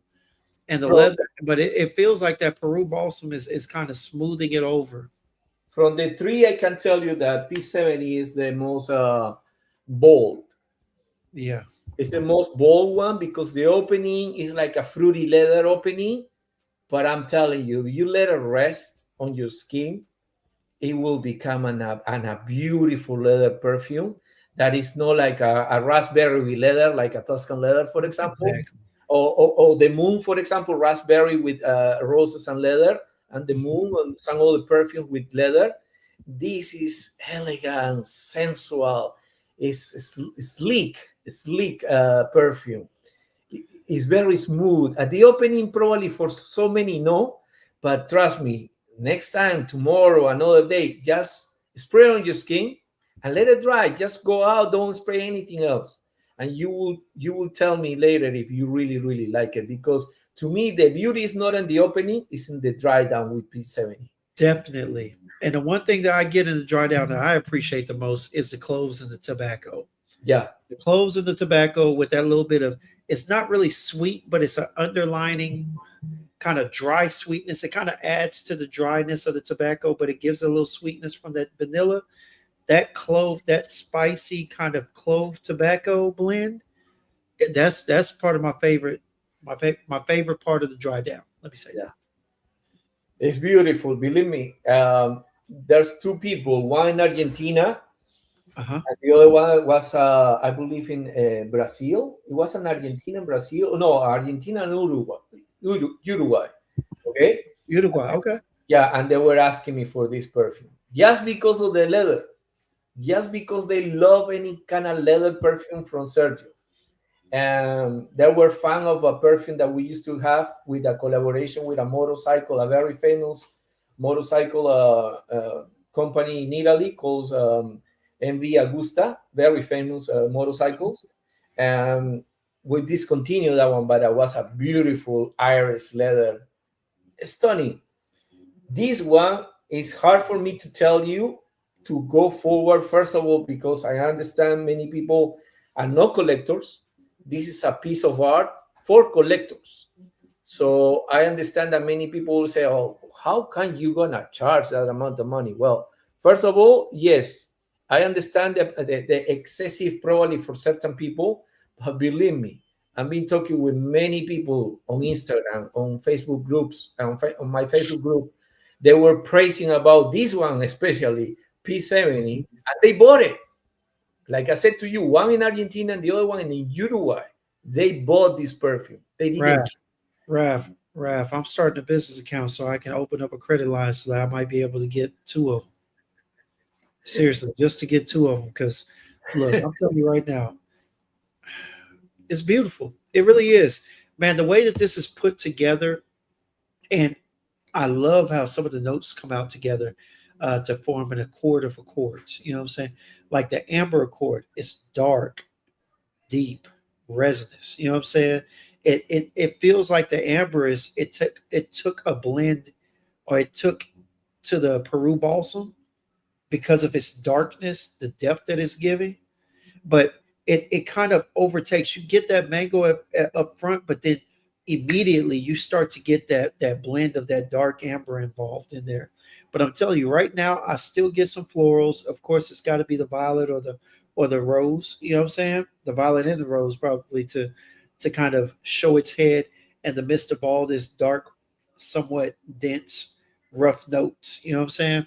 But I'm telling you, the one part that I'm starting to enjoy the most and getting right now, that leather, clove, tobacco is a killer combo. Killer combo. For example, many people uh, target Naxos as a as a tobacco perfume. Okay, I'm gonna tell you, it's not a tobacco perfume. It has tobacco, more Yes. on the underground, more on the back. It's a supported note, but it's not a tobacco dominant.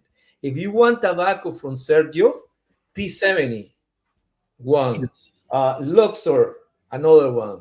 What else has tobacco? Well, the other piece also has tobacco. For So sure. Yeah. Naxos doesn't have that tobacco that many people are saying, oh, it's like a pipe tobacco, like a ashy tobacco. It's not. It's a lot of honey with a I lot of love lavender. And it has amber also, believe it or not. It has amber, it has cinnamon, it has honey, a lot of honey. But that's Naxos, which is a gourmand. It's a gourmand with fougere notes. If you want tobacco from Sergio, I would recommend you any of the Sketchbook Sketchbook P70, P18, or P13, or Yes. Luxor. If you want a tobacco, another tobacco that you would like is a sixth floor, which is exclusive to Harrods, and also over there's let me bring this one, which is beautiful. It's a Casamorati called Quattro Pizzi. It has tobacco as well. Oh, really? Eh, Is that an aromatic one? Because I saw a lot of the ladies on Instagram rocking that when it came out. oh no. This, Is that not the one? it feels, yeah, it is the one, but it Okay. feels, it makes you believe because of the picture of the lady probably in the sticker. It's a lady over there. It's not a feminine perfume. It is Okay. not. This is a tobacco coconut Davana. It's delicious. It's delicious and it's perfect for even winter. I will say Hmm. that even winter because it has a brighter and a darker note at the same time. I just say Davana tobacco. So tuberose Uh, and tuberose. there you go. But Yeah. yeah, a lot of the ladies on IG were raving about it when it came out. No, you Yeah. need to try that one. You need to try that one. Put it on the list. All right, Quattro Pris. Okay. At least it's gonna it's growing. Quattro pizzi. I'm telling you, like like people who loves tobacco, uh, Uh-huh. Havana, coconut, that kind of tropical vibe with darker notes. Like people will say, "Oh, it sounds like a summer perfume." This is the Does kind the of Divana does the Divana give it a green spin? it give you a little green spin, but also a little boozy spin. So Okay. it's like a little boozy, a little greens aspect. It Okay. depends how you actually gonna work it out. That's why like I talked about it earlier, what you don't like too early. So we can talk about the next one, All which is right.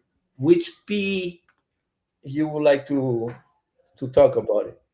Which sketchbook? Okay. And so I guess for the next one, we just talked about 70, right? So we'll P7. talk about 18 because we'll get Dutch up here on the we'll get Dutch up here on the 13. All right. Oh, on the okay. Dutch is gonna talk on the 13. Okay, let's talk about the P18. All Give me right. 2 minutes and then I'll come back. Okay, Okay. let's talk about the P18. Tell us about it. What's the story behind it? Well, the same story. It's like from the same sketchbook that Sergio has in his desk. He pulled out the P18 and then he started designing the bottle first. He already has the notes in his mind.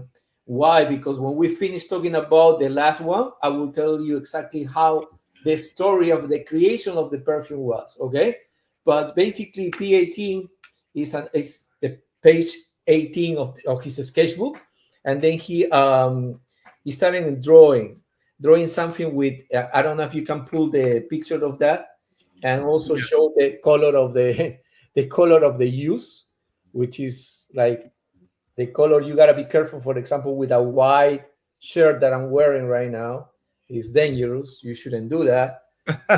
Yeah. You will see if you spray it on. If you have a tester strip, where is my pen? Put on my pen. I can't believe it. Let me see here.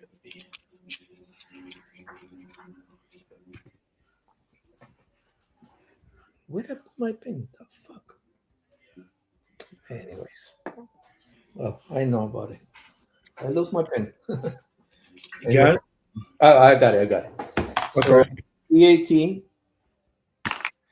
And then we're going to spray the P18, okay, on the paper. You will see how in the paper, that's what I'm saying. Like, you got to be careful. Remember, there's a perfume on throughout Roya Parfums that is Amber Oud, which I have Oh it. yeah.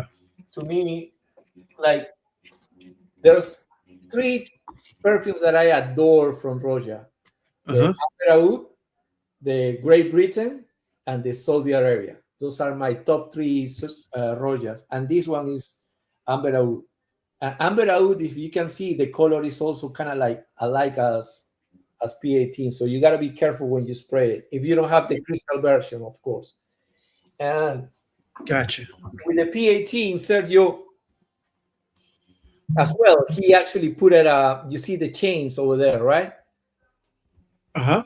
They're kind of like a spiky, it's kind of tantalizing, like a come and get me, but be careful, you can get a little hurt. Almost like barbed wire. Yeah, Barbed wire fence. it's like a very, very, very voyage way to actually express the love in these three perfumes.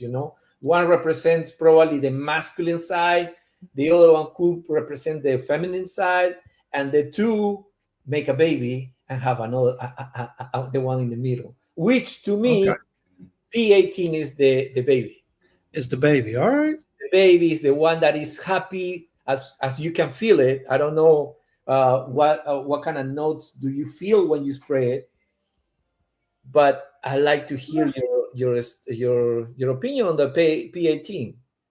Well, the thing that I love about P18 is the opening of the citrus rose. It's citrusy and floral, but that rose is distinct on my skin. Or Yeah, maybe it's because I love roses, so I can pick out rose. I can tell you can pick it Yeah, out right away.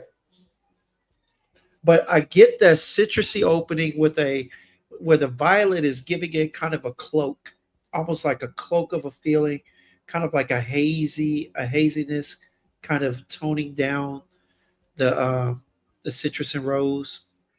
I don't know. It almost feels like kind of powdery slash musky in the opening. Yeah. It could project more, but I can feel that floral, whatever it may be, whether it's the violet or the jasmine, something floral is keep condensing the power of it.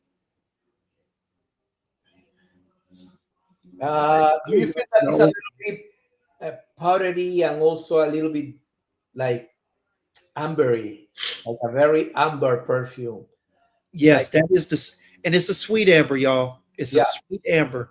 That's because the thing. That's the other thing that I liked about it because I love my dark resinous ambers, but this one is sweet and it's adding a little sweetness to that citric rose.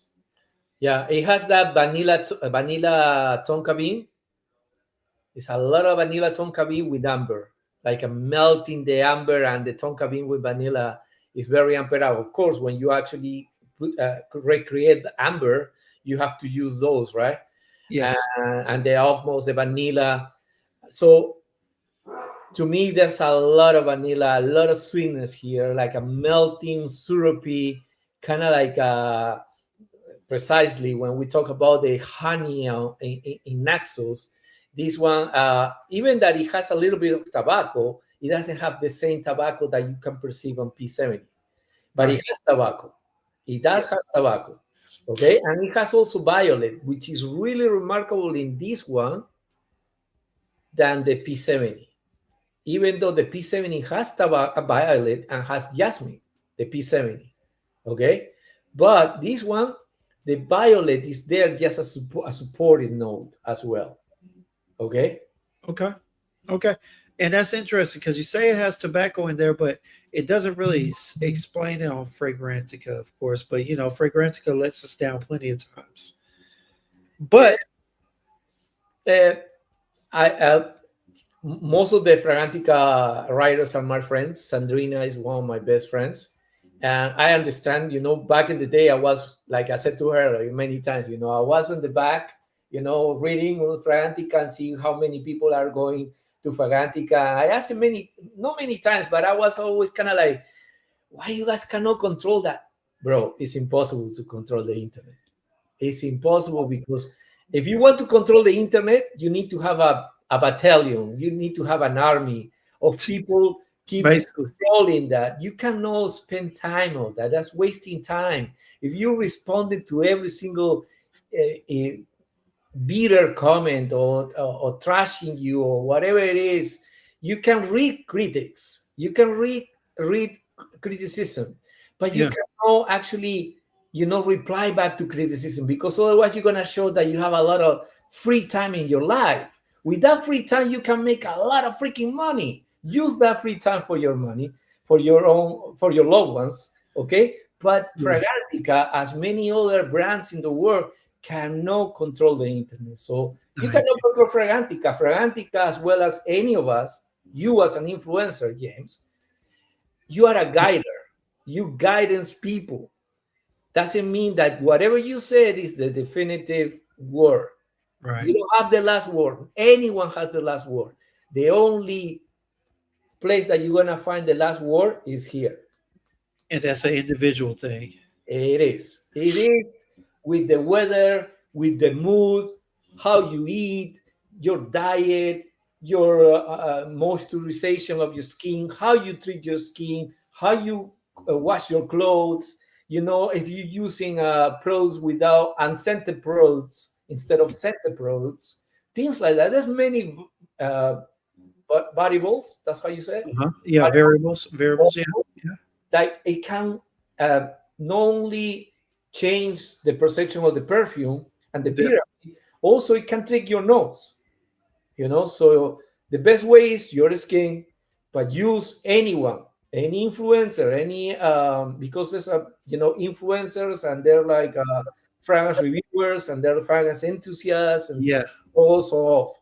So every single person, even me, I'm just a guidance. I just guide you. This is my experience. This is what the brand tell me. This is how we're gonna talk about our brand to the people. But the last person is you and your skin. You and your skin all the time.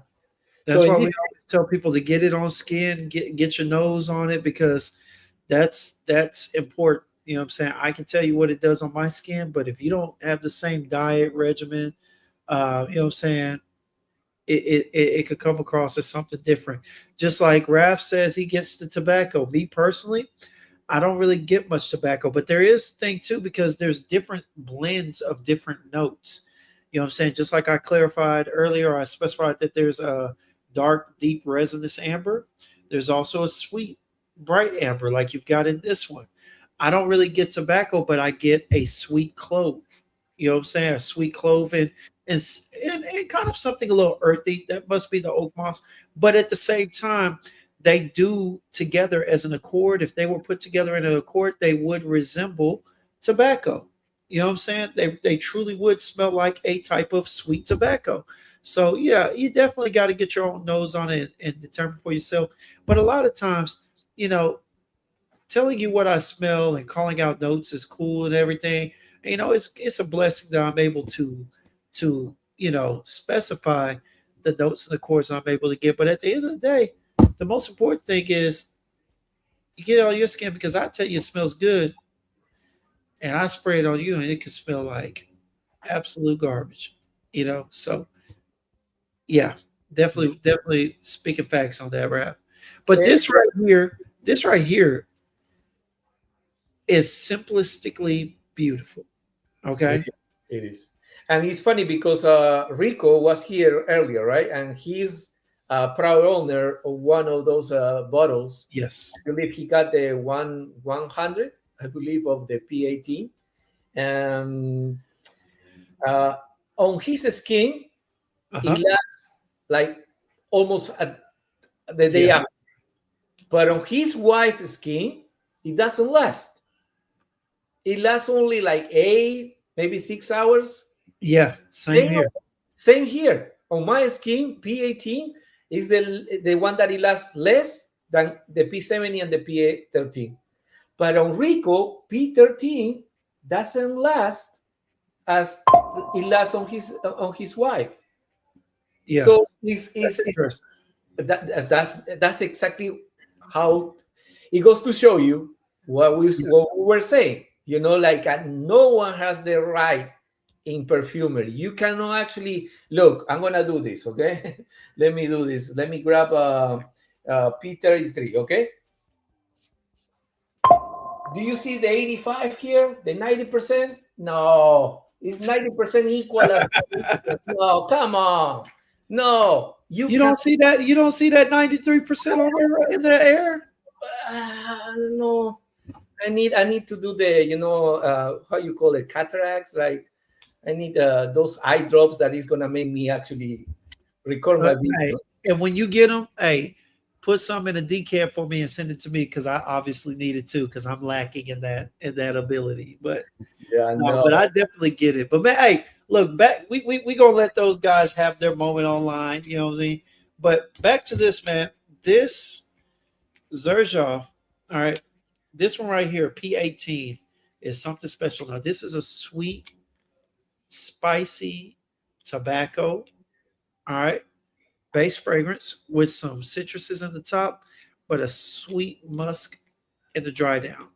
Y'all, simply beautiful. I'm gonna keep saying it. This is simplicity at its finest. Yeah. I mean, these are well blended, smooth on skin. They dissipate flawlessly.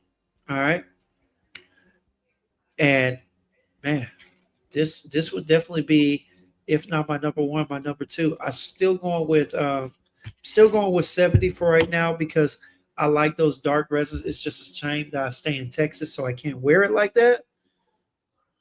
Wear it. I can't wear it like I want to, you know, Oh, okay, like you want to. Oh, like I that's want to. that's different. That's different. Yes, because I want to spray about 7 or 8, but this heat down here right now is 72, 73 degrees, and this it during the day it was like in the 80s. I can't. Like Yeah. I know I can't. That'll do something with my skin and the acidic nature that I have, and everything would just go wrong at some point in the day. Same here, 80 degrees here. Yeah, it just wouldn't work out well for me, Rap. But I got Dutch in the back. Okay, so let me give me Go ahead. like 5 minutes, and I'll be right back, and I can stay a little longer. Okay, no problem, no problem. I'm gonna bring Put me Dutch on up. can you put me in the backstage in the Sure, I got you. I'll be I back got in you. 5 minutes. We're gonna go ahead and give them a minute. Hey, shout out to everybody who's in here, man. What up, Truth? What's going on, Fragrance Decamp Boutique? How you doing?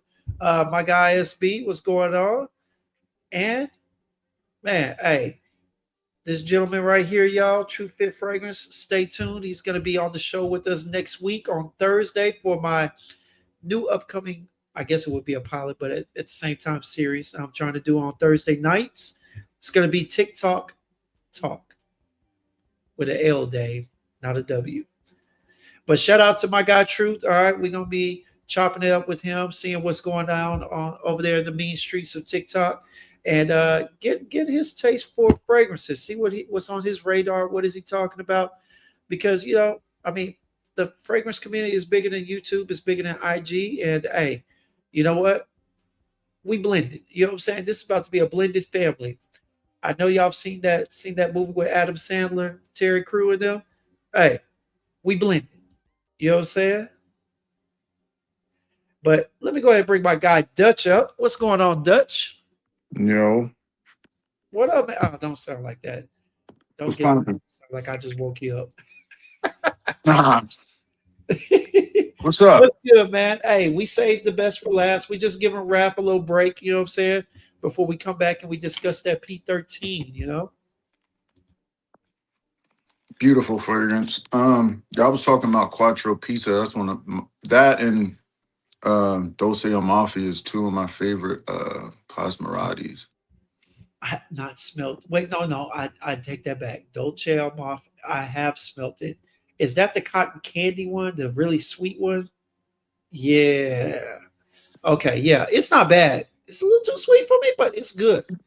There's since I've been really diving deep into houses such as Armoage, Xerjoff, Killian, and even some of these other less known houses, man, you start to appreciate just the way things are put together, you know?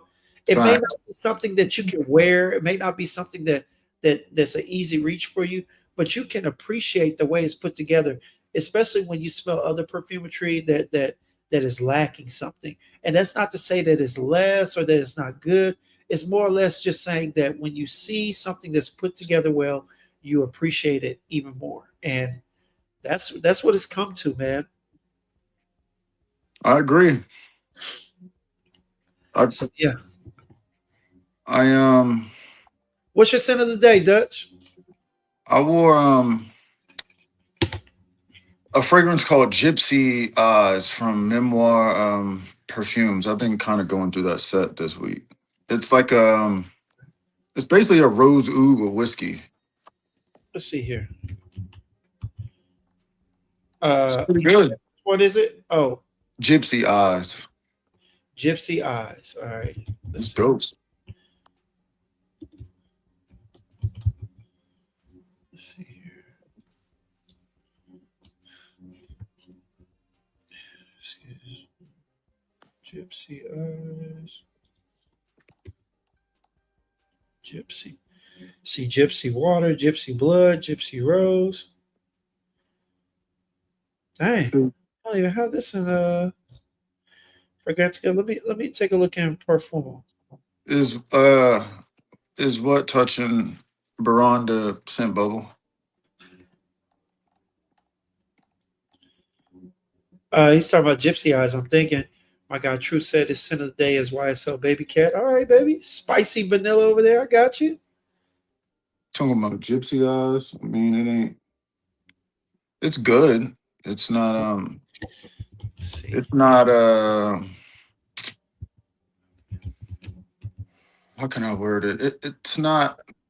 No, but it's different because it's more of a rose oud, like blah, blah, blah, blah, blah, blah. Baronda Oh, bit more. is a rose whiskey straight. This is more of a rose oud with like whiskey poured on top of it, and the bergamot kind of freshens it. It's really good though.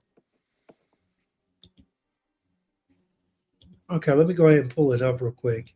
For those who want to know, I'm pulling up Gypsy Eyes real quick so that we all can have a kind of have a look at this because this actually looks like a pretty interesting perfume. Yeah. Give me a second, y'all. So we got Gypsy Eyes here, all right? So there is the bottle, Memoir, okay? Mm-hmm. Says its notes are whiskey, bergamot, and musk, oud, rose, and caramel. It says caramel, but caramel, I'm guessing. Yeah, Base notes of tobacco, vanilla, and sandalwood. You say it's good, huh? it's good. Nice. It looks intriguing. You know what I'm saying? The notes. Performance is really well too because I sprayed it at like 9 or 10 this morning and I still smell it. Nice. 180 for a 50 mil. That's not bad. And I've wore yesterday I wore Street from Bronzeville. And the Okay. day before, I wore Time Traveler. Street from Bronzeville was pretty good too. All three of them pretty good. Time Traveler is kind of like Angel Share with a lot more cinnamon in it. Mm. But Streets from Bronzeville is, look it up. Click it. Yeah, that's the. Straight from Bronzeville. Hold on Yeah, one second.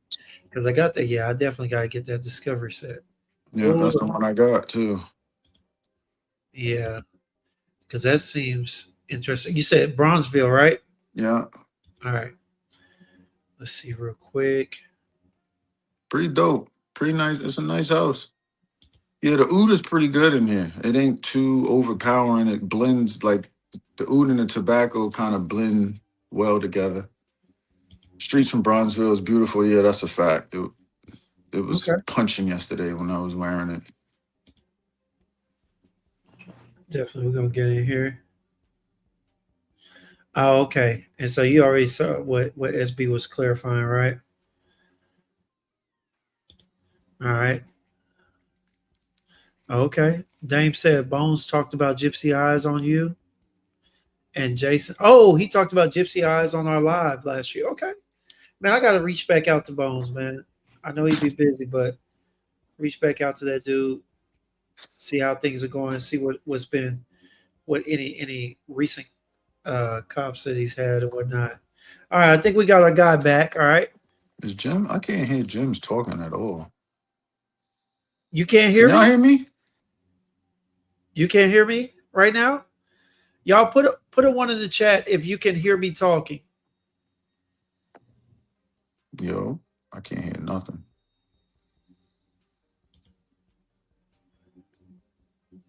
Everybody, put a one in the chat if you can Y'all hear can me hear me? talking. Raph. Oh, I Oh, can't they hear say him we hear though. both of us. Okay, yeah. Well, here we go. It's you, but you can't hear me, Dutch. Nope. All right, let me see here. All right. No. Sketchbook line is probably definitely not at Neiman's. Oh, What's the name? he needs to Dutch. Can you hear me? Can you hear Raph? Dutch. I can't I hear don't think neither you one can of hear. y'all. No, he needs to hop off. Hop off and then come back. Hey, I'm gonna drop you, Dutch. Come right back. Yeah, he was about to do that. I don't Okay. know if Rafon is still here. Rafon is the one who wants to know about Ilm. Yeah, I think so. Go ahead and talk about it real quick while Dutch comes up, and Okay. that way, appreciate that, True. And that way, it'll be on live, and I can just let him know. All right. So here's Ilm. It used All to right. be part of the Kemi collection. Now it's called K collection, and now it has this shape of a bottle, the same shape of any Xerjoff product. The name is right there. I don't know if you can see it, but it's Elm. Elm, there you go, I believe. There you go, Elm. Okay, and this is a streaming dot. Yo, Yes, you're good. You're good. Go ahead, Raf. We're gonna go ahead and let you finish that Ilm description. Okay, so this is Elm, part of the K collection. Okay, and this is a very balsamic, like this is a trip to the Middle East. This is something that you cannot buy blind. You have to get a sample. You need to not only get a sample, because I'm guilty as charged. Okay, I used to buy samples, smell it 2-3 times the opening, and that's it. Boom, that's it. Okay, I like it. And no. Please wear your samples. Wear your samples. Don't put it in the drawer. Look how I empty it out. You see, for the 3 sketchbooks, P70 is the only one that is still remaining half, but the other ones I empty it out. I have other ones that I empty it out. This one is very balsamic, super bad. It's sandalwood. It has a lot of wood, a lot of wood. This is like probably the most closest to wood that you can get if it's not, for example, Ceylon. Very amber, wood, almost. Yes. Sandalwood is earthy. No, it doesn't have vetiver, but it's earthy. You can really tell. Earthy, woody, balsamic. Like I said, this is not your typical perfume that is alluring. It's alluring if you are really into this kind of perfumery, Middle Eastern perfumery. Okay. Okay, so You gotta send me a sample, Raf. I I'll put Ilm on the list. of those for the IMS, but if I have it, I send it to you. Put it on the list. Yeah. Hey, I just need a one. Give me a 1 milli. 1 milli. Okay, 1 milli. I give you 1 milli. I Yeah. usually, believe it or not, if I have a sample, I send you a sample. I prefer to send you a sample, Cool. because I usually don't like to, like make samples from the Sergio collection, because to take the pictures, if people don't know, I have Instagram. I'm being taking pictures. 98%, you can use that number. 98% of the pictures on my Instagram, they were taken by me. Hello, They're Doc. good pictures. They're good pictures, baby. I ain't gonna lie to you. I'll be sharing them. I'll be like, okay. I might have to steal some one day. You know what I'm saying? When I do my little edits from here, when I chop it up, I might have to go on your Instagram and steal your pictures and put it up. Yeah. Appreciate it. But yeah, man. So we brought Dutch up, man, because Dutch has been raving about the last sketchbook sample that we're going to talk about tonight. When you sent it to him, he has been singing high praises for it It's fire. a few times, man. Yeah, and Dutch is a avid and loyal Xerjoff supporter. That's a fact. I can tell. I can tell. Dutch, how are you? I'm Nice. good. How are you? Pretty good. Nice to meet you finally. Yeah? I hope that one day in person we can actually meet up. Yeah, we will for sure. Probably this year sometime. Yeah, you have plenty options now. Several fragrance events. Right. Several. Trying to get him out there, Rev. Trying Yeah, to get him we're out gonna there. work it out. We're gonna work it out. We're gonna work it out. It's red. Oh yeah, that's right. Yeah, I've been spraying mine. I've been kind of babysitting a little bit, but it's a good amount of it gone. Yep. Yeah. What you think? What you think, Dutch? And Tell us. I love it. I always have been ranting and raving about the tuberose that's in Decas and the one that's actually in Quattro Pisa. But this tuberose and I don't know, bro. This is just a beaut. Like I love this scent. The tuberose, the violet, the rose in it, the tobacco is amazing. Off my skin, the oak moss jumps. It's just one of them scents that it just smells like celebration. It smells like excellence. And it's got legs, like it stays on your skin for quite a bit. Well, mine anyway. Oh yeah. oh, it hangs on skin. It hangs Right. around trust. And so I who don't haven't know, smelled the other two, so I can't really judge it. But this one, Oh, I didn't send you the other two. Oh, damn. no. Well, I need to. This one is phenomenal. I don't. oh no, we need to fix that. We need to fix that. Yeah, P13, believe it or not, for me, that's exactly what I was telling you, James, like an hour ago, I believe. Mhm. Oh, you don't like tuberose? Tell me why. Remember what the answer that you gave me? Man, look, tuberose when blended certain types of way. Poorly, you can say it.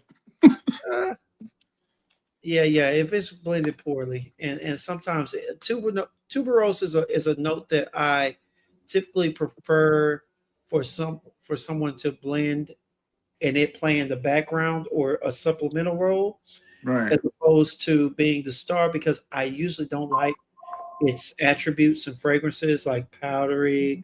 I don't like that form of floral feel. You know what I'm saying? Mhm. It's a little confusing to me because sometimes tuberose comes across as like a powdery, as like a overly like a tart powdery rose, and it kind of leaves me kind of confused when I smell it. Or That's like the a, best like way a I can paint it, man. like a garden, like a grandma, something Yeah, you refer that is that grandma. It provides that grandma feel for real. yeah. It can for sure. Yeah, sure, for sure. Like even like some people, well, to me, believe it or not, tuberose remind me of a cemetery. Believe it or Yes. not, but Okay. tuberose has sensual and calming effects. Tuberose was using for centuries in perfumery, and tuberose actually blooms the sensuality of you.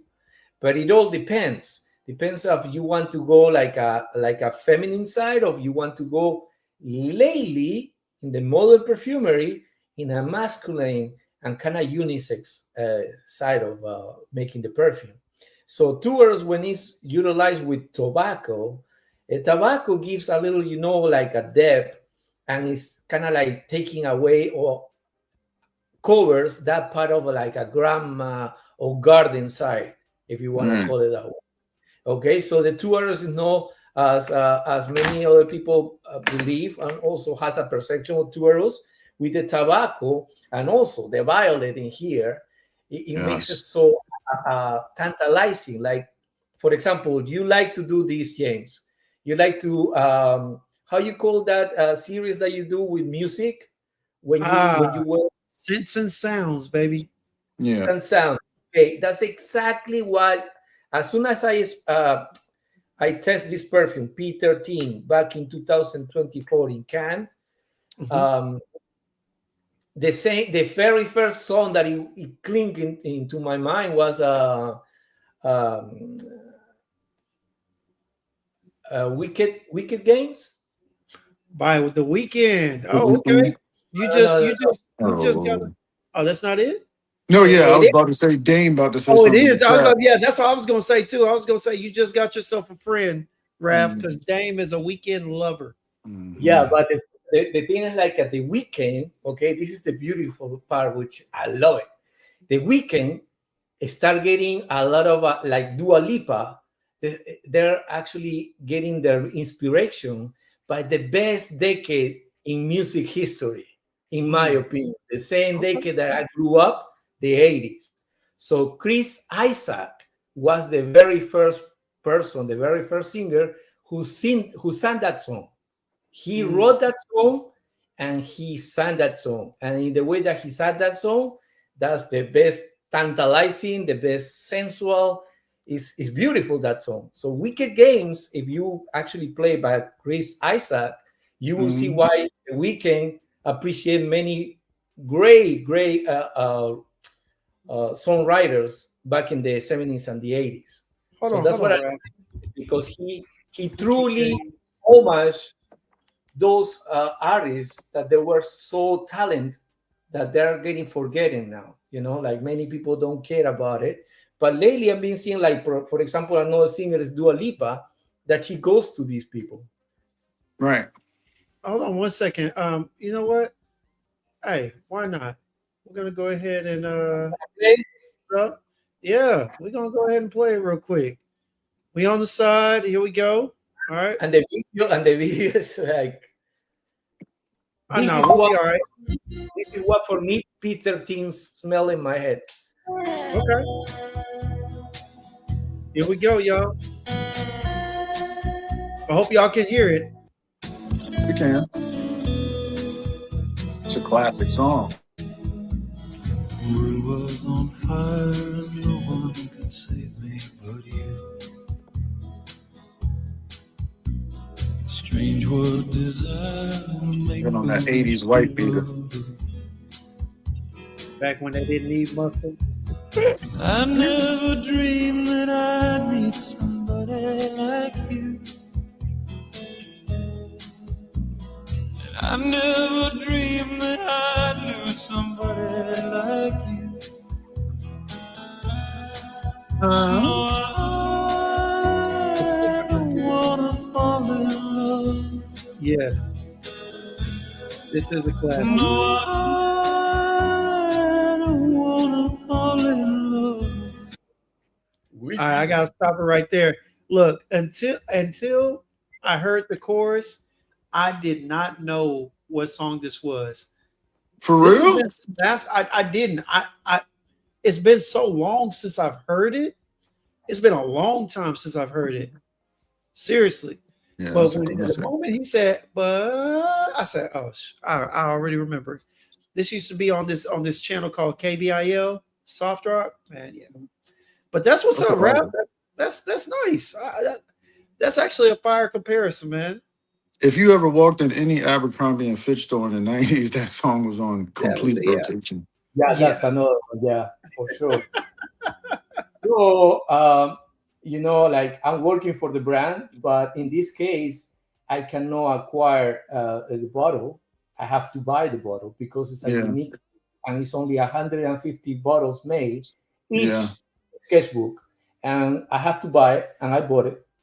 I know it's expensive, but I have to have it because I dedicate my time, and I promoting the brand worldwide, not only online, not only in America. My bottle is the 107, as you see here. I don't know if you can see it, but somewhere like that. Anyways, there you go. That's a 107 dope from box. It is The a nice box- box. That box The is box- nice. If you can see the box, it's kind of like the same material as the sketchbook cover. Right. If you get a sketchbook, it has the same material, which is another attention to details. You open the bottle, the same box as any other Xerjoff. The same cofret, right? Any other Xerjoff perfume. You open it, that when it becomes the difference. So first of all, we actually put this, which is a foam. This little foam is to protect the box to get, the bottle and the design of the bottle to get damaged. Then you open it, and there you go. You have your P13 here. Yeah, I'm trying to scrap some cash together. Hey, if anybody wants to donate, to the sketchbook fund on here, all right, please feel free to go ahead and feel That free to bottle go is ahead phenomenal. and leave a cash app or something. I don't know, but Bottle is phenomenal, bro. yeah. Word. So the bottle gets the inspiration of that song, in my opinion. Like, you tie it up with your loved one or some sort of like that, and then you just open it because you have the key here. And look at this. In this little thing, you will see the number of the bottle. 107. There you go. Nice. I definitely gotta give me a bottle of one of these. I can only mentally afford one of these. I understand the hefty price. I totally understand. It's like, even like, I told you, are you sure you wanna, talk about this collection, because this is for collectors. This is something that is extremely expensive. Many people will actually, how in the world you want to spend more than $300 or $400 for a perfume? It's insane. But I'm telling you, like, many, like from 150, very few pieces less, very few. Like one of them, they're gonna run out pretty soon. And why? Because like they're collectors, around the world. Like the community is not only here online. It's not like the 30, 40, 50 people, and then goes to 300 people, maybe in other live streams. Who knows? But mostly I see between 40 to 120 all the time. But it's not around the world. Around the world, there's many, many, many, many people. And they like to appreciate that, and they have the funds, they buy it, But that's a fact. I truly hope that these three perfumes are not going to go away. I truly hope that it's not that happen, because if in the future that change, I hope that they're going to keep remaining this inside of the collection. I have no words about it. I asked. Sergio told me that we don't know, because we have to figure it out how the market goes when we put it out. We put it out, and the result is like a tremendous outcome that we actually were impressed. Because believe it or not, the most expensive perfume, it's not a perfume, it's a tar oil, is this piece. It's amphora, and this is 1,700 euros, okay? And it's just an oil, and it's 10 ml, okay? And this is still remaining only in Harrods, and it's not selling as the sketchbooks. Even that the sketchbook tags kind of like almost in the same oil. Yeah. This I will have to show you this when we meet in person in Milan. Okay, I'm gonna bring it. That looks crazy. Remind me to bring it for you to smell this. For sure. The whole entire collection is out of this world, as well as these three. These out of this world, like insane. Never smell. There are like 6 of these two. Okay, as well as the UAE collection, which is exclusive to Xerjoff UAE. Okay, I have the sample of those. I sample it, and I sampled the 7. There are 7 perfumes exclusively for the UAE, which is each perfume represents a region of the UAE, the Emirates. Okay, for each emirate. Yeah. Oh my! At least from the 7, there are 5 that is a must-have. But each one, if you buy it over there, is almost 500 euros. Okay, Mhm. so it's expensive, but it's also another kind of level. Basically, most of the exclusives from Sergio, there's another kind of level, and in a way, it's justifying why, because you can feel the difference of the quality. I'm not saying that P33 doesn't have a good quality. It does has a good quality, but if you compare to the rest of the collection, no, definitely this is an upscale, like the 1717, that the one that I showed earlier, the XXY. Yeah, the XXY is also, like the quality is totally different. Pkwy Adam is another one. It has another kind of quality compared to the shooting stars, for example. Yeah, Yeah. So definitely a difference. yeah, you can feel it. You can feel the difference. So the price is questionable for certain people. I totally understand. I get it. But if you want to collect, just collect it like I did it, or some other people did it, or just waiting if in the future the brand will bring it up without this, handmade crafted Yeah. bottle. And I mean, like you said, I mean, and the truth of the matter is, in this community, we afford what we want to afford. Truth be Right. told. Because you know what, like me and plenty of other people that are behind the camera in this community, we've always heard people say, "Oh, that's too much," but then you go out there and you buy 3 bottles of $250 fragrances or 4 in a period of a month, And and don't you wear could have any just of them. waited. Yeah, you could have just waited and bought that one. You And know what don't wear any of them. I'm saying? Damn. Yeah, but that's true. But yeah, man. But dude, that is nice. And shout out to my boy Truth in here. He said he had to get that Pico Valladama and a 3.4. It's beautiful. And he's appreciator. I met him when he first was on TikTok raving about Naxos, man. Oh, nice. What is his Yeah. name? His name is Truth Fred. I'm gonna send you his stuff, man. It'd be good to have a conversation with him. Cool dude, good energy. Nice. P13 is sold out on Harrods. Yeah.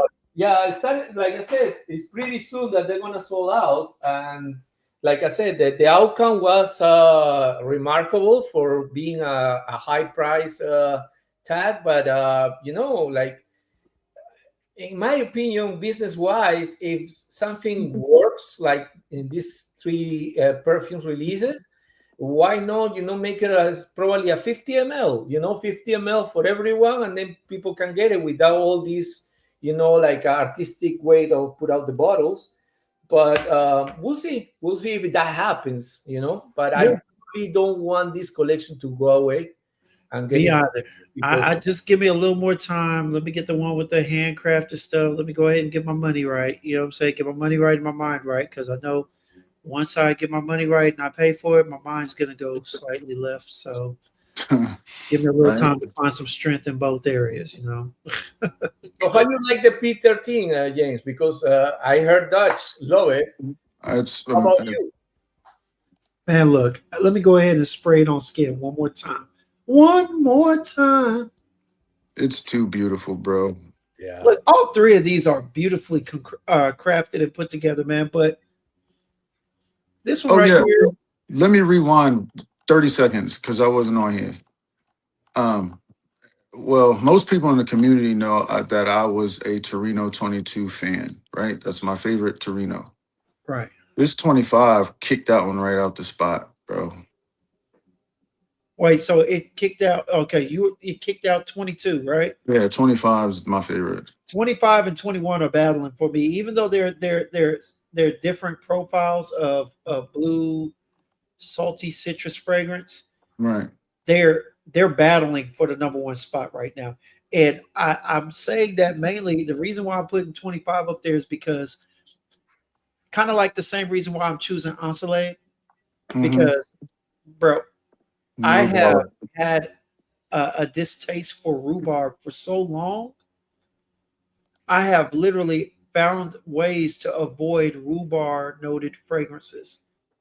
And for me to have just found 2 that I am overly considering getting a bottle of, that elevates them in the collection for me.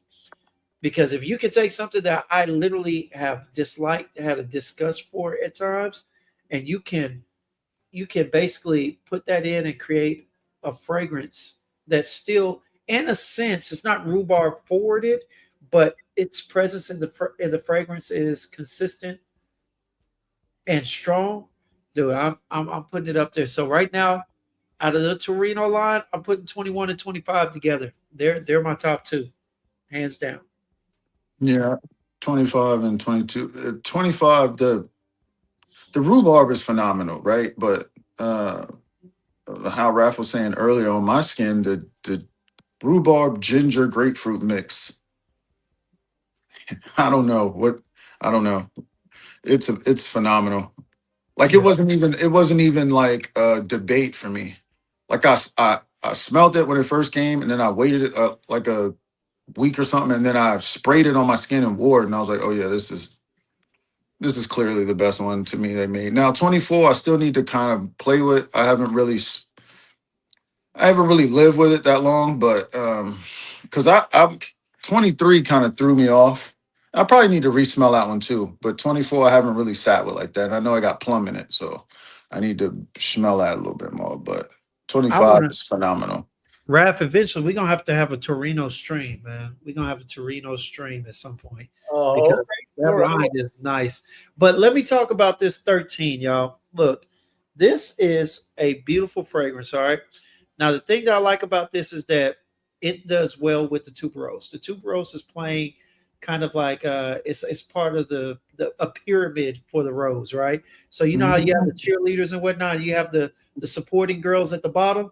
That's what tuberose is in here. It's a So it gives bridge.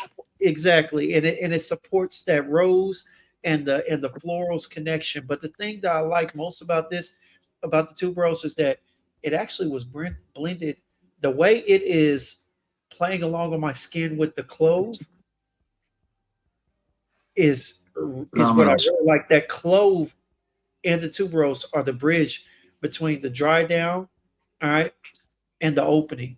They're literally putting everything else together for me smoothly. Let me say that smoothly. They're the connection points. But I never thought I would really appreciate tuberose in any fragrance. That's a fact. I never thought I would. This is probably, if not the second, definitely the first. Mm. I've literally gone on record. You can go back to my lives with Jace. I've hated tuberose for how it was perfumed in certain fragrances. But you like Decas, it's got tuberose in it. Exactly. Yeah, but that tuberose was candy. It was covered by that candied sweetness. So the tuberose was under it all. With that candy sweetness and everything, it played in the background on my skin. So I didn't really have to get a heavy dose of it like I did in other perfumes. I like that description. I love it because it is true. It is true what Dutch said. Tuberose is present also at Decas. Many people don't even think about it that Decas has tuberose, but it's a supported note. Yeah. Okay, but it has a lot of iris, which is the new element throughout that collection because that Decas supposed to homage the whole entire decade of the whole collection. The collection was made in 2011, and then in 2015, the first one was Renaissance, homage Yeah. to Italy. Then the second one was Naxos, and at the same time, it was released with Zefiro, which Zefiro is homage to Rome, and Naxos is homage to Sicily. So the whole entire collection has 10 years, and that's how in 2021, Decas was released. And Decas has a little bit of every single one with a little touch of iris. So that's why that orange creamsicle in the opening with Decas is alluring for many people. It has a little bit of cashmere, which is also more alluring, but it has that tuberose there and a little bit of tobacco as behind, like the spectators, you know? Like, we're not ride this ride, we're gonna do it late. The other people do it, we're just gonna be there watching these guys fighting or whatever. You know what I'm saying? So in certain perfumes, like for example, P13, you will feel that the tuberose is there, the jasmine is there, but also the tobacco, the violet. It's a little bit of linger, a little bit animalic, but in a way that is inviting you to smell it more and more and more. Unless that you have someone who doesn't like this kind of perfume, and they're not going to appreciate it as, for example, P18, which is more vanilla forward, tonka bean, with a little bit of tobacco, no tuberose. Yeah. Okay. And in P70, you have the leather, the fruitiness with mango, and a little bit of tobacco as well as violet. So basically, to finish it up the story, believe it or not, these three perfumes are the same. And people don't know. Why? Because you will say, I can see your face, James. You better believe it. I'm like, excuse me? Okay, so yeah. The idea was that it's one perfume, but actually they tweak one, they tweak two, and they tweak three. Voila. That's why at the time that actually it has the same backbone. Each perfume has the same backbone, but they have tweaks. One with leather and fruitiness, the other one with vanilla and tobacco, and amber, which is a lot of amber, and the other one is more like tuberose, jasmine, orange blossom. Right. It's funny because they all have citrus, rose, tobacco, oak moss, vanilla. Violet. What is it? Violet. In all of them has violet. Oh, violet and Peru balsam. Exactly. It's I funny love Peru because balsam.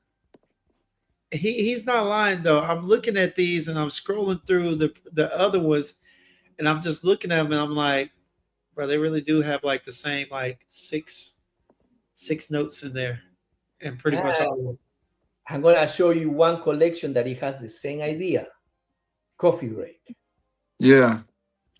Coffee Break has the same kind of like concept, which is oud, saffron, and coffee.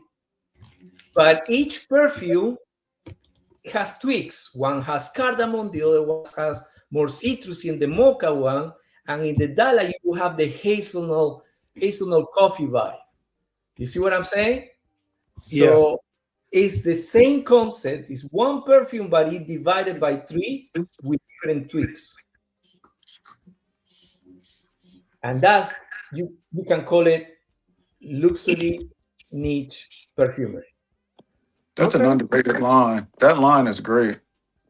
It really is. I got golden mocha, and you sent me golden green, but I need to smell the golden dollar. But golden green, boy, that's mean green, boy. I tell you what, Dollar's the one that a lot of people like. Yeah, but they don't appreciate it. For example, golden mocha, if you wear it in spring, summer, because of the citrusy on top, it's very refreshing with a little bit of coffee. Okay, and the Dala is more like a fall and winter because it has hazelnut and it has a kind of like a little bit chocolate coffee vibe in a way, woodiness and spiciness because it has saffron as well.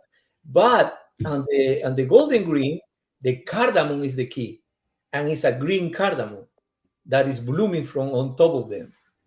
Yeah, a lot of people love golden Dala. A lot of people. I need to get my nose on. I like mocha the most. Believe it or not, I have not smelled. That's what I was telling you, Ref. I have not smelled golden dollar, but golden green was definitely interesting. A little too earthy, a little too green for me, with the dried coffee beans, a little leather in there. It was artistically interesting, but yeah, definitely wasn't something I could wear. I even put it on a friend's skin, and like 15 minutes later, he walked back over. He's like, "Don't spray that on me ever again." I was like, "Okay," but he was just like, "No, golden green is not it." But golden mocha, I got that for, what was that? My birthday, around my birthday time, mid-October, and yeah, it's beautiful. Shout out to my guy T Rizzy, Terrence O'Neill, all right, who put me on, who told me I should have been got it. He wasn't wrong. I love the blood orange and mocha. The mocha, yeah. Yes. Oh man, the citrusy part is like a very tempting, and Yes. it makes you go back and back, and it's like, damn, this has coffee. Yeah, it has coffee, but it's no right in front of you. You know, like it's no Right. golden Dala, because people will say, "Oh, give me the mocha," because Dala is very heavy coffee, hazelnut, Hmm. saffron there. But anyone, when they talk about Dala or mocha or even golden green, talk about that it has oud, and each one has oud, but it's no your animalic, crunchy. Exactly. No, it's just a oud that is kind of like, for example, if you have a smell, I don't know if you ever smell farts from the oud star. That's I was just talking. Me and James was on the phone the other night, and I was talking about farce. Yeah, Oh, really? it was. Yeah. So farts is like your entry level oud. Like if you like oud wood, I don't consider oud wood so woody, but if you want some sort of like your entry level oud, I would recommend you to try farce. Farce, I can even say farce is a safe blind buy. You can easily, because you're gonna love farce. It's not offensive. It's the kind of oud that is actually alluring. It's really Yeah. alluring, the perfume. Spell fathers for me. FARS. Fars, Fars. Okay. RS. Okay. Okay. Farce and Alcott are two. I love Alexandria too, for sure. It's one of my favorite fragrances. But Farce and Alcott from that same line are heavily underrated.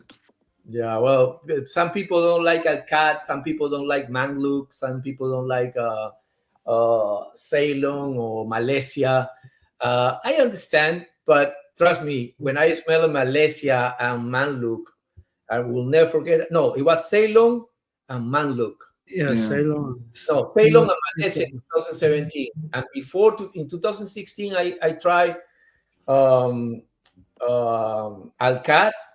I tried Manluk, I tried Alexandria too, and then I tried Ceylon. And I said, oh, damn, what was that?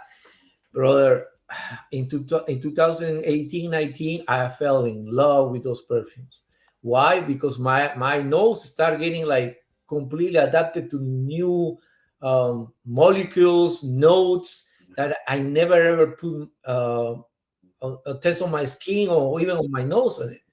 Right. So it's a matter of you will grow your knowledge in perfumery, because you're gonna start smelling more, you're gonna sample more, you're gonna adapt your noses to a point that, oh my God, what is this now?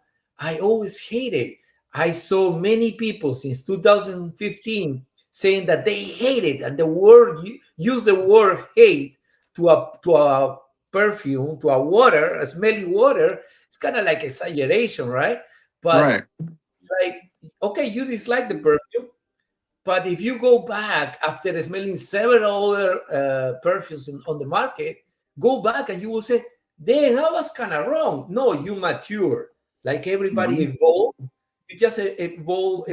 It's an evolution of your journey. Every single one that I saw from the 2015 until recently, I witnessed some people change their minds. Let me say this. I know Cal was talking about Mamaluk or Mamaluk, whatever. I think he would like that. It got the caramel and the honey in it with the oud. Well, we were I think it's talking. got jasmine. Yeah. Well, we were talking about this earlier, Dutch. You know, the truth is that a lot of people look. A lot of people come in here and they want to smell good, and there's absolutely nothing wrong with that, right? Want to smell good? That's what we're here for. We're here to help and everything else, right? But I will say this. There's quite a few people that understand that this is artistry that you can wear. No different from fashion and clothes of such, you know. And there are some fragrances that you just will not wear in the masses around people. You know, it's not going to be mass appealing, but when you wear it, there's an appreciation and understanding that this is art on skin, you know? Yeah. And so your job is to enjoy the art. You paid for it, you enjoy the art. Some people will get a painting and for days, if not weeks or months, they will at times just go in there and sit in front of it and just look at it and try and figure it out. Mm-hmm. I remember I used to go to the museum to go look at art, and I would go in there and I would read the story behind it, the name of it, and I would sit there for up to maybe 20 to 30 minutes at times trying to figure out how this related. You know, what was he thinking when he did this according to what he said that the piece of art was about, right? And there's a lot of times I treat my cologne like that, you know? So a lot of time I treat my cologne like that. And that's why me myself, that's why I have the interviews, because when I interview the perfumers, I want to know about the story, because the story also helps me engage with the company and the actual fragrance itself. If I know that the backstory behind this fragrance means something, hell, sometimes I'll try and see if I can create my own little story from it, or if I have a similar experience to what the perfumer went through, you know. So yeah, man, Yeah, it's scent memory. yeah, The story will sell faster than an influencer. I always say Yeah. that.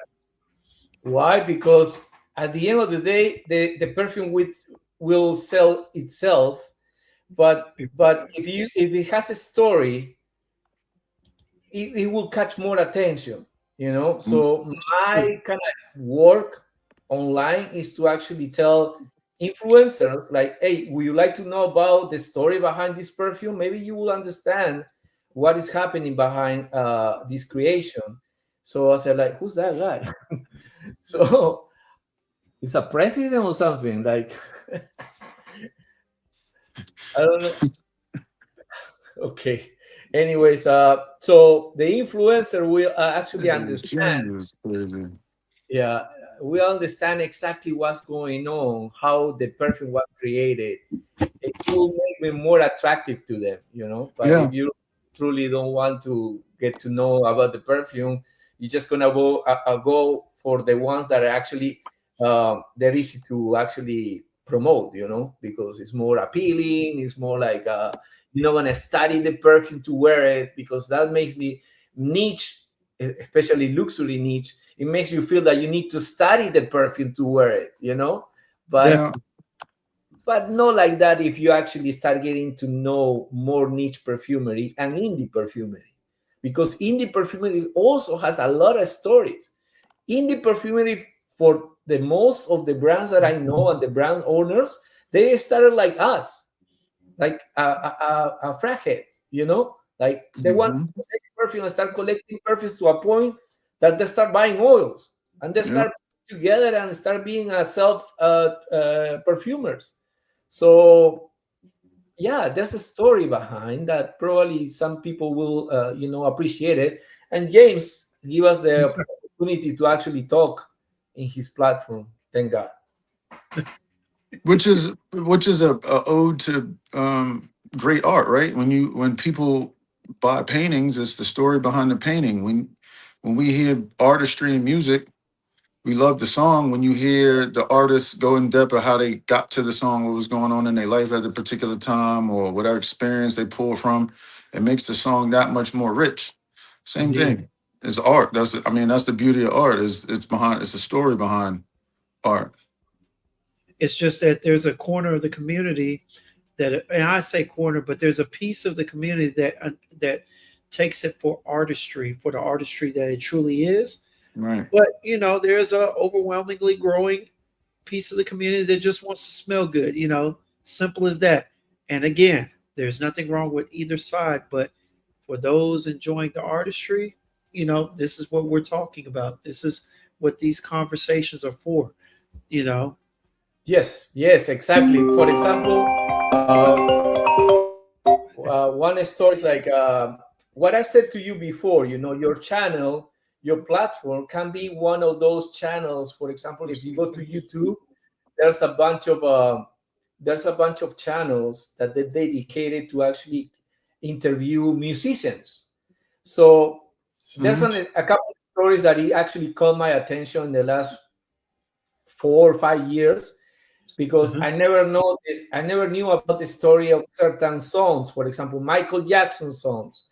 There's a Right. lot of stories in each Michael Jackson song's creation. Like, for example, um, I've escaped my mind now, but it was Toro, the guitar Toro, player. yeah. Africa. Yeah, it's Steve Lukather. Yeah, Steve Lutucker.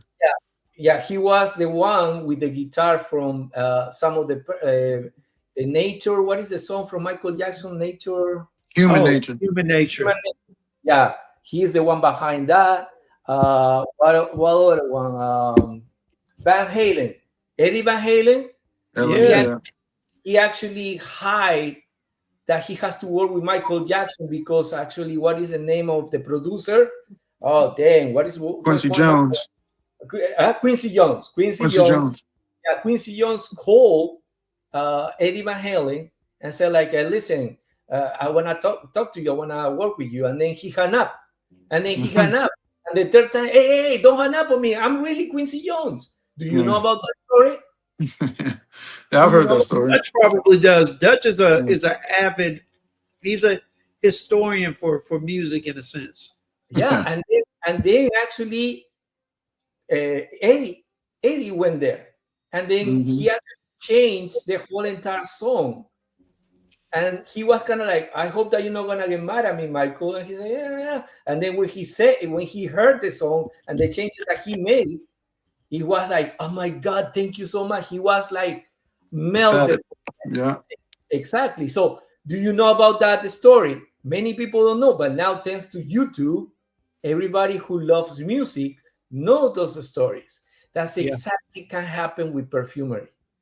And you guys, like you, James, you, Dutch, if you want to do your channel, you can do that, like Walter. You guys can actually interview people, or not even interview people, just dig into information and compile the information and put it together for your audience. And then they're going to know, hey, do you know about the creation of this perfume? What's behind? Because this perfumer showed this perfume to this brand, but that brand rejected. Do you know about the story? I'm going to tell you about the story. You know what I'm saying? Things for sure. That's we talk about that type of stuff all the time. But that, like I said, man, that's what I enjoy when me and Dutch get on the phone or when we're in the chat and whatnot. We talk about all that type of stuff is brought up. Everybody's sharing their ideas or stories, and honestly, the sharing of ideas, stories, and whatnot is part of the reason why I like it too. Is because it's also what strengthens our community. All right. It's what strengthens our community on an individual level, and it brings us closer together, So, it's for me, this is all about sharing stories, experiences, what we like. And real quick, y'all, I gotta do this. Shout out to Raph, man. Now, I haven't opened it, but I'm considering it. I got a nice little discount from this, all right.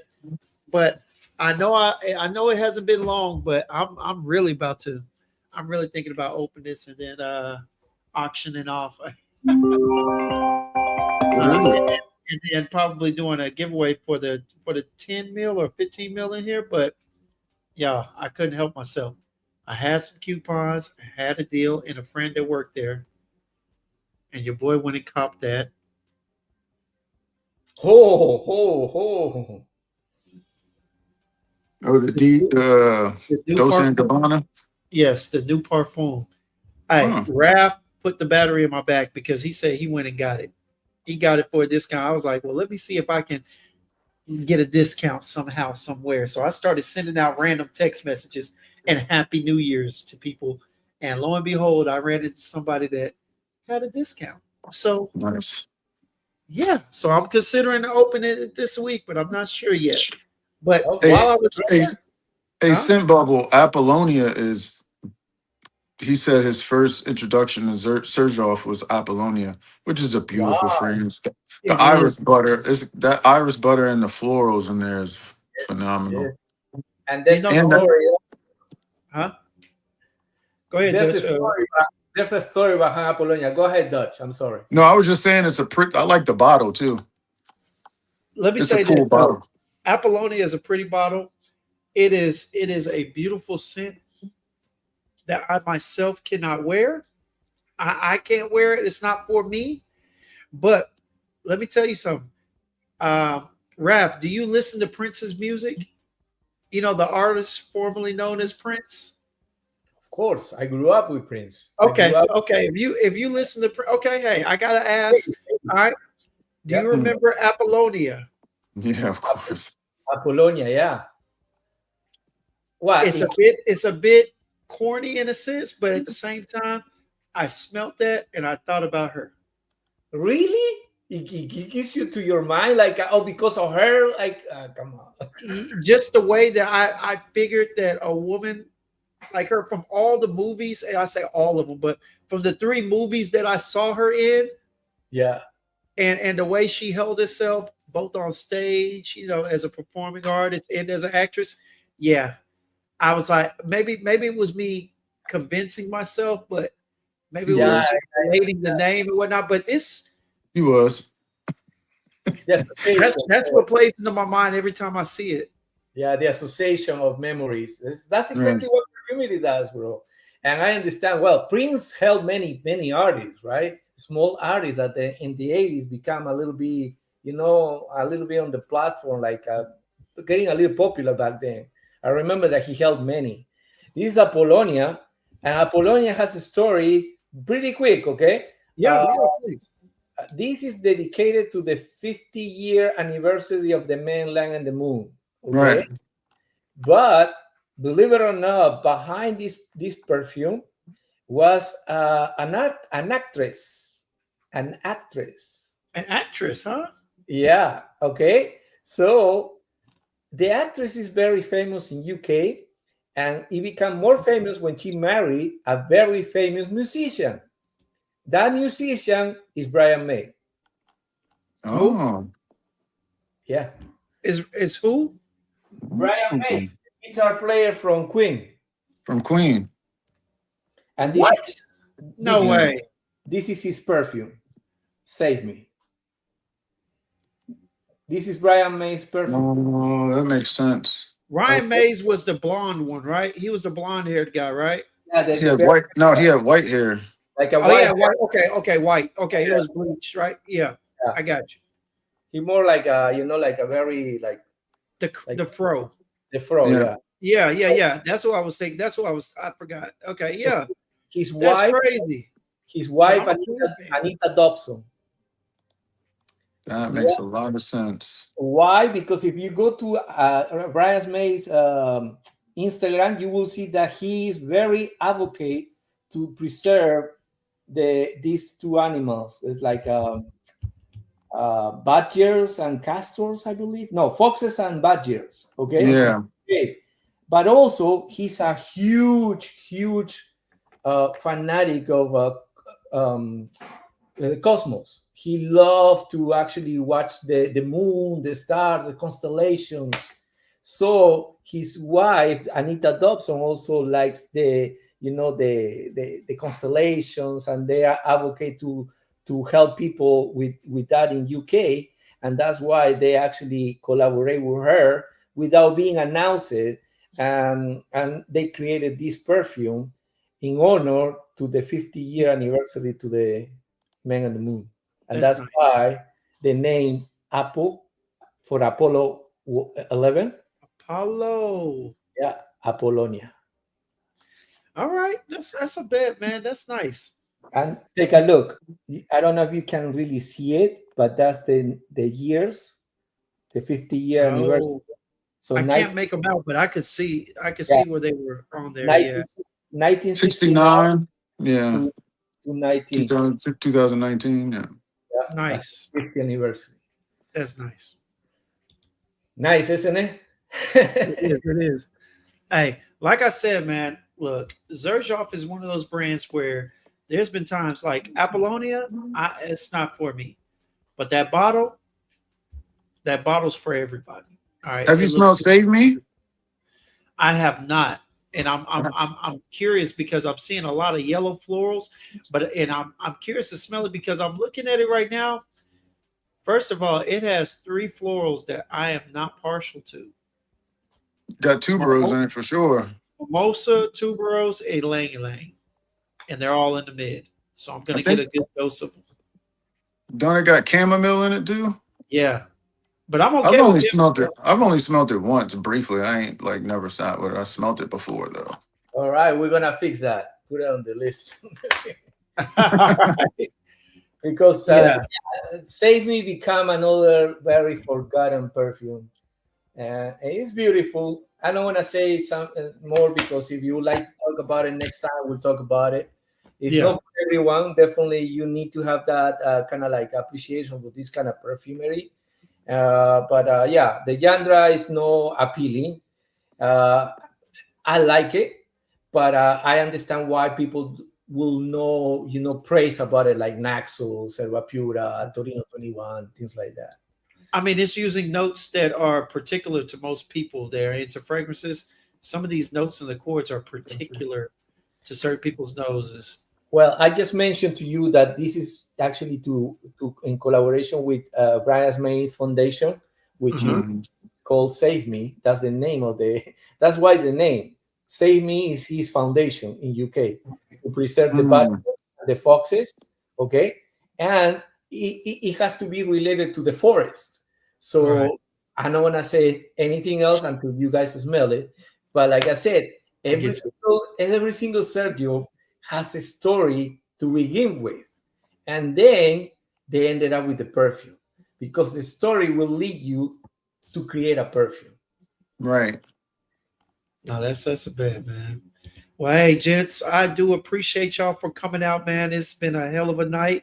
Oh yeah, yes. The last thing to say hello, to say thank you so much, Jane, for actually helping me. And it was a kind of rough night for me tonight, Yeah, and appreciate it. Thank you so much. no, thank you for coming out. No, thank you for having me. Dutch, it was really nice to share the screen with you. Absolutely. Sound like a television production.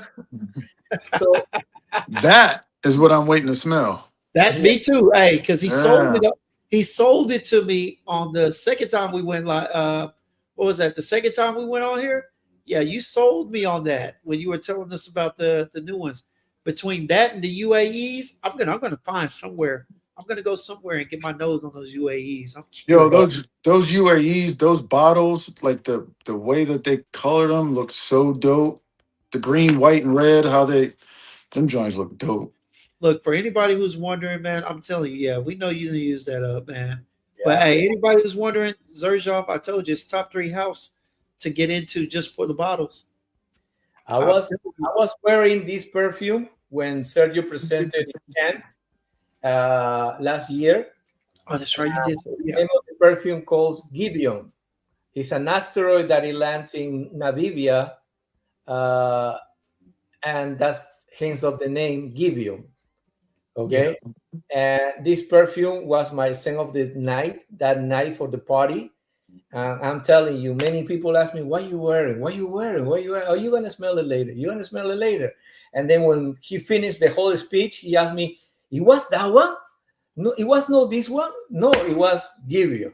Really? Wow, it smells different on you. That's all I'm gonna say. But this is gonna be released. If it's not next Monday, the following Friday. Okay, this is our next release called Shooting Star, because it's been a long time since Xerjoff hasn't released a Shooting Stars, and it's gonna be different. Gideon. Well, we are looking forward to it, man. I'm definitely looking forward to it. I want to get my nose on it, especially after you raved about how many people were like, "What? That's what you're wearing?" I want to get my nose on it. Yeah. I want to get some of those accolades. Most of the influencers that I invite to the party in Cannes, they were asking me, like, what are you wearing? Seriously. And they thought that it was a royal perfume. And it's like, really? Disrespectful. No, That's crazy. I don't want to say anything else, but they were kind of like, yeah, okay, all right, good. And then when he finished, I said that it was this one. No way. Yeah. You need to put I gotta smell it. Yeah, definitely. I got to smell it. But yeah, fellas, hey, real quick. I'm gonna keep y'all on while I go ahead and shut this down, man. Appreciate everybody for coming out, man. Once again, you didn't have to be here, but you came here and you spent some time with us, and for that, we are truly appreciative. You know, thank you for coming out and joining us here on Sips and Sniffs Live. Stay tuned. We will be going live again this weekend. I'm not sure if I'm going live tomorrow. I just have to play it by ear. But man, hey, always a blessing. Rav, again, thank you so much for coming up and sharing the stories, the perfumes, the decants, everything, man. Always. You are a jewel and a gem, and Fact. no longer are you hidden. All right, but you are a gem to the community, and man, we really appreciate you, and not just for what you do, but for everything you provide. You know what I'm saying? Everything. You know, from the conversation, wealth to of the knowledge emails. is crazy. Definitely. I mean, that's an understatement in some cases. All right.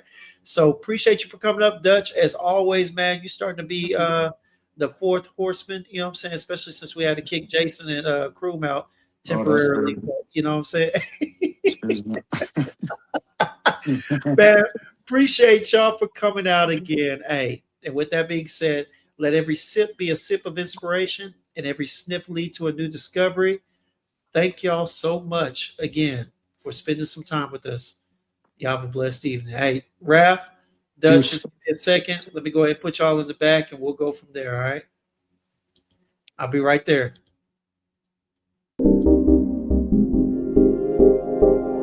Peace out, y'all. God bless.